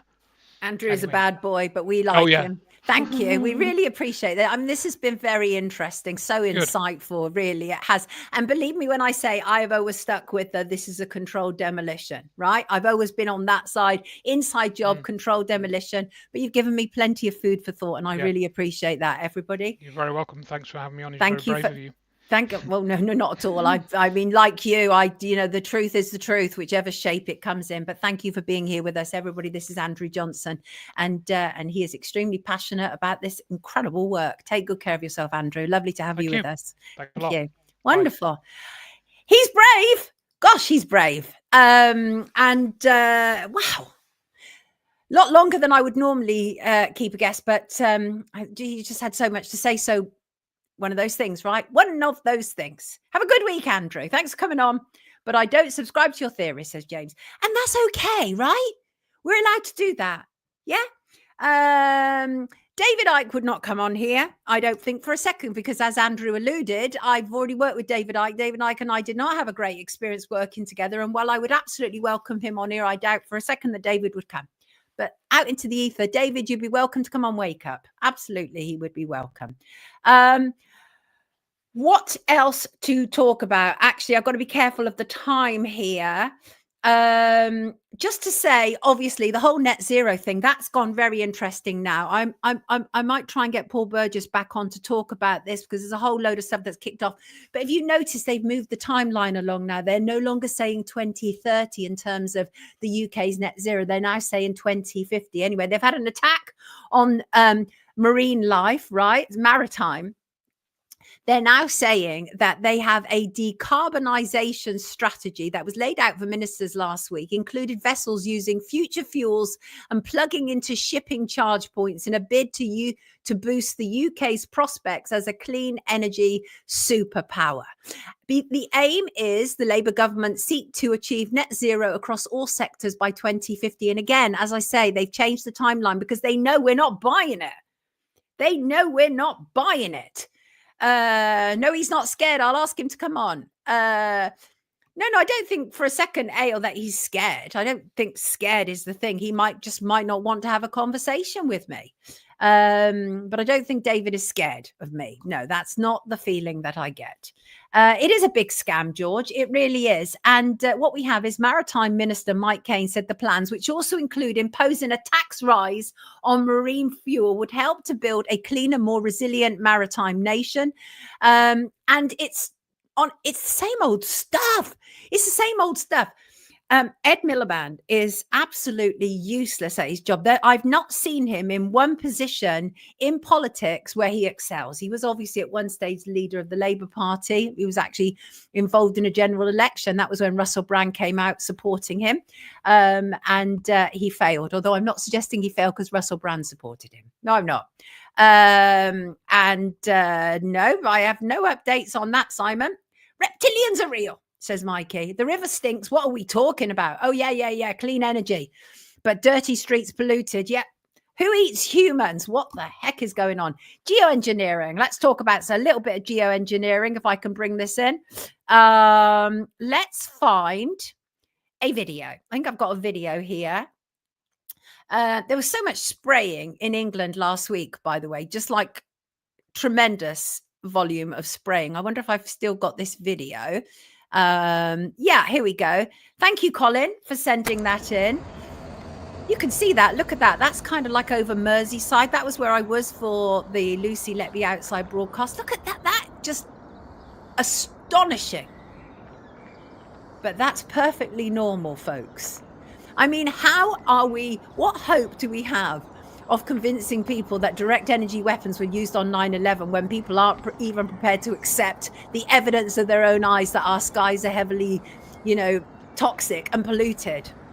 What a web. I know that is grim, actually, Em. I thought that was quite stunning footage. That's shocking. And alien scientist would be a great guest on. Who's alien scientist? Who's alien scientist? Me don't know. But thank you for that. Appreciate that. And also Robert. In fact, I think they're both birthday boys, actually. Colin and Robert. Happy Aries season to you. But Robert sent through. Now, I thought this was a really interesting image. Let me see if I can find it. Because I was like, whoa, that's weird, right? Can you see this on the screen, peeps? Right, Robert took this, said, I went to a meetup event in Bournemouth. This was a couple of weekends ago. My friend Matt, who you met, took these pictures. I did indeed. Morning to you, Matt. They are different as it's got spot chems in them, which I've never seen beforehand in the top right of the picture. Right, hold on. First of all, can you see these spots? Can you see them? Duty clouds. What's a duty cloud? Swiss Miss loved this conversation. Did you, Swiss Miss? Good. Glad to hear that. So, yeah, I can see those dots. I don't know what they are. I think it's weird. Strange dots, Jan. Strange dots indeed. Yes, yes, yes. Plain fart, says Squidgy. I got you. Hurricane Erin was in the Atlantic off New York, heading in, but got diverted to the northeast on 9/11, Paul. You're absolutely right. We did have some slides, and this is also covered again. I cannot recommend this highly enough. Thank you so much to our Trev round here who sent that to me. Truly appreciated. Wonderful. This is a fantastic book. And it's evidence-based. I think that's important to remember. Right. I want to talk about the beneficial powers of alone time. There are many reasons why people are alone. And it's also important to know that just because someone may choose to be alone, it doesn't necessarily follow that they are lonely. In fact, a spiritual journey frequently includes time on your own. So I thought, what better time than right now to reflect on the power of time spent on your own. And the reason I say that is over the last couple of weeks, we've talked, haven't we, about the spiritual journey and kind of like spiritual attacks. And I do think that there are numerous benefits to be got from being alone, right? Solitude. I think it's incredible what you can actually gain from solitude. Some people are scared to be alone, right? Alone and not lonely. Exactly. Some people are scared to be alone then, because the thing about being alone is you can hear your inner voice then, right? But that's what I think is part of the power. And part of the power of being alone is the ability to be able to introspect and self-reflect, right? And what that will actually do, it will ultimately lead you to a deeper understanding of who you are, what your needs are, and what your wants are, as one example. The other thing that you can get from being alone but not lonely, is you will be able to emotionally self-regulate better. Because the thing is, I don't know about you, but I know when I have all manner of voices coming at me, it's really difficult to hear what I think about it. And I've reached a stage in my life where I absolutely welcome input. But I'm running my life my way, how I want to, right? I don't want to have regrets at the end of my life and say, oh, when I was blah, I followed what so-and-so said, even though it's against my best instinct. No, I am literally living my life how I want to. I brought a badge down, which I found in my cupboard. It was, I'm living my best life. And I do believe I am. And one of the ways that I believe I'm living my best life is by spending time alone.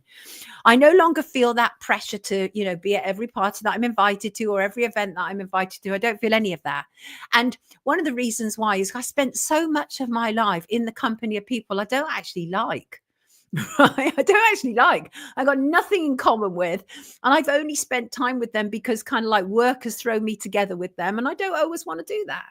And so the other thing that you get from being alone is you get a reduction in your stress quite naturally, because you're not taking on board what everybody else is throwing at you. But also, there's nothing quite like spending time alone to be able to be not only creative, but to solve problems that may have been gnawing away at you for a very long time. You will recharge, you will rest up in a way that you never have before. But first of all, many people have to get over the hump that being alone means that there's some kind of problem in society. No, we're in a new generation now. We're in a new era where being alone is being recognized as something positive and has the power potential to transform your life. And the other thing that it will do is when you spend time alone, you'll be able to work out what does and doesn't matter. And that includes relationships, right? It includes relationships. Thank you, Em. Appreciate that. But also the other thing that can come from being alone is being able to develop your inner resources, the importance of that. I think oftentimes the world takes chunks out of us. And one of the things I want to say about being alone, and that is if you have an idea, please nurture it in silence. Thank you so much. How much information do you need? Appreciate that super sticker. Appreciate it very much. And I appreciate all your contributions on here. Developing inner resources is so vital to deal with the world that we're living in. And as one perfect example, I would say, you know, our guest, Andrew, as a perfect example. Andrew is very self-determined about what he now knows to be his truth, and he is absolutely prepared to carry it out regardless of whoever sues him or goes after him. And I have a great deal of admiration for that. But obviously, as a journalist, I have to balance things out. I have to. But I think that one of the powerful things about being alone is you start to understand what really matters, what really counts. You no longer have somebody in your ear saying, this soap storyline or what happened to this celebrity or any of those kind of things. That all gets eliminated. And what happens when you're alone is your voice is allowed to come to the fore, and it will tell you, it will guide you, it will instruct you about what is and isn't important. And so I go back to this whole thing of overcoming the stigma of being alone, because I think that's an important hurdle for many people. Many people believe that, for example, if it's New Year's Eve, you must be out partying. If it's Christmas, you must be in a big family group. You know, if you're a woman, you must have children. If you're a man, you must have a family. All these things, right? We need to get away from that, right? And I believe that people need to be much more self-determined about their life. We don't need to follow what society says for us. And we do need to overcome this whole idea that if we're alone, or we choose loneliness, that there's something wrong with us. No, I disagree. Some of the most lonely times that I've ever spent has been in the company of people that I shouldn't have been in the company with. That's been some of the most awful, horrendous times. And I never want to do that again. I never, ever want to share a life or a bed with somebody who is a complete stranger to me. And I've done all of those things. So I really value my life right now. I really value it so much. And a huge part of that is the ability to be able to have some time alone. So I really embrace that. I truly do. Yes, thank you. Phobile loves living alone. I think there's more people living alone now than ever. There were a lot of economic problems that people had to deal with in the past. Certainly women, certainly like after the war, there was this whole issue where a lot of the women had obviously gone to stock the factories as the men were away at war in the Second World War. And when they came back, they were suddenly like, what am I supposed to be doing? And the propaganda that they'd used originally to get women out of the homes and separate them from the children is the wartime effort needs you. And then to get the women back out of the factories, out of the workplaces, they created studies which was about separation anxiety. And a lot of those were funded by the government. And the idea was to get women out of the workplace and back into the home. So we've constantly been socially engineered. And so all I know is that when I'm alone, nobody is socially engineering me. Absolutely not. And I agree, Em, I only want to be around people who resonate with me, but that's almost impossible in my job because I have to also be around a whole load of people who don't resonate with me, have nothing in common with me, and I have to talk to them anyway, but that's all fine as well. But thank you. Loneliness makes you develop a sick kind of humor, says Randy. So I'm going to end with a quote, and that is, being alone has a power that very few people can handle. You know it's true, people. Take some time to get to know thyself. I will see you Wednesday as per. Thank you to my wonderful mods. Lovely Crazy Bunny, Soul Sound, Christine has joined us this morning. I really appreciate you. I appreciate all your comments.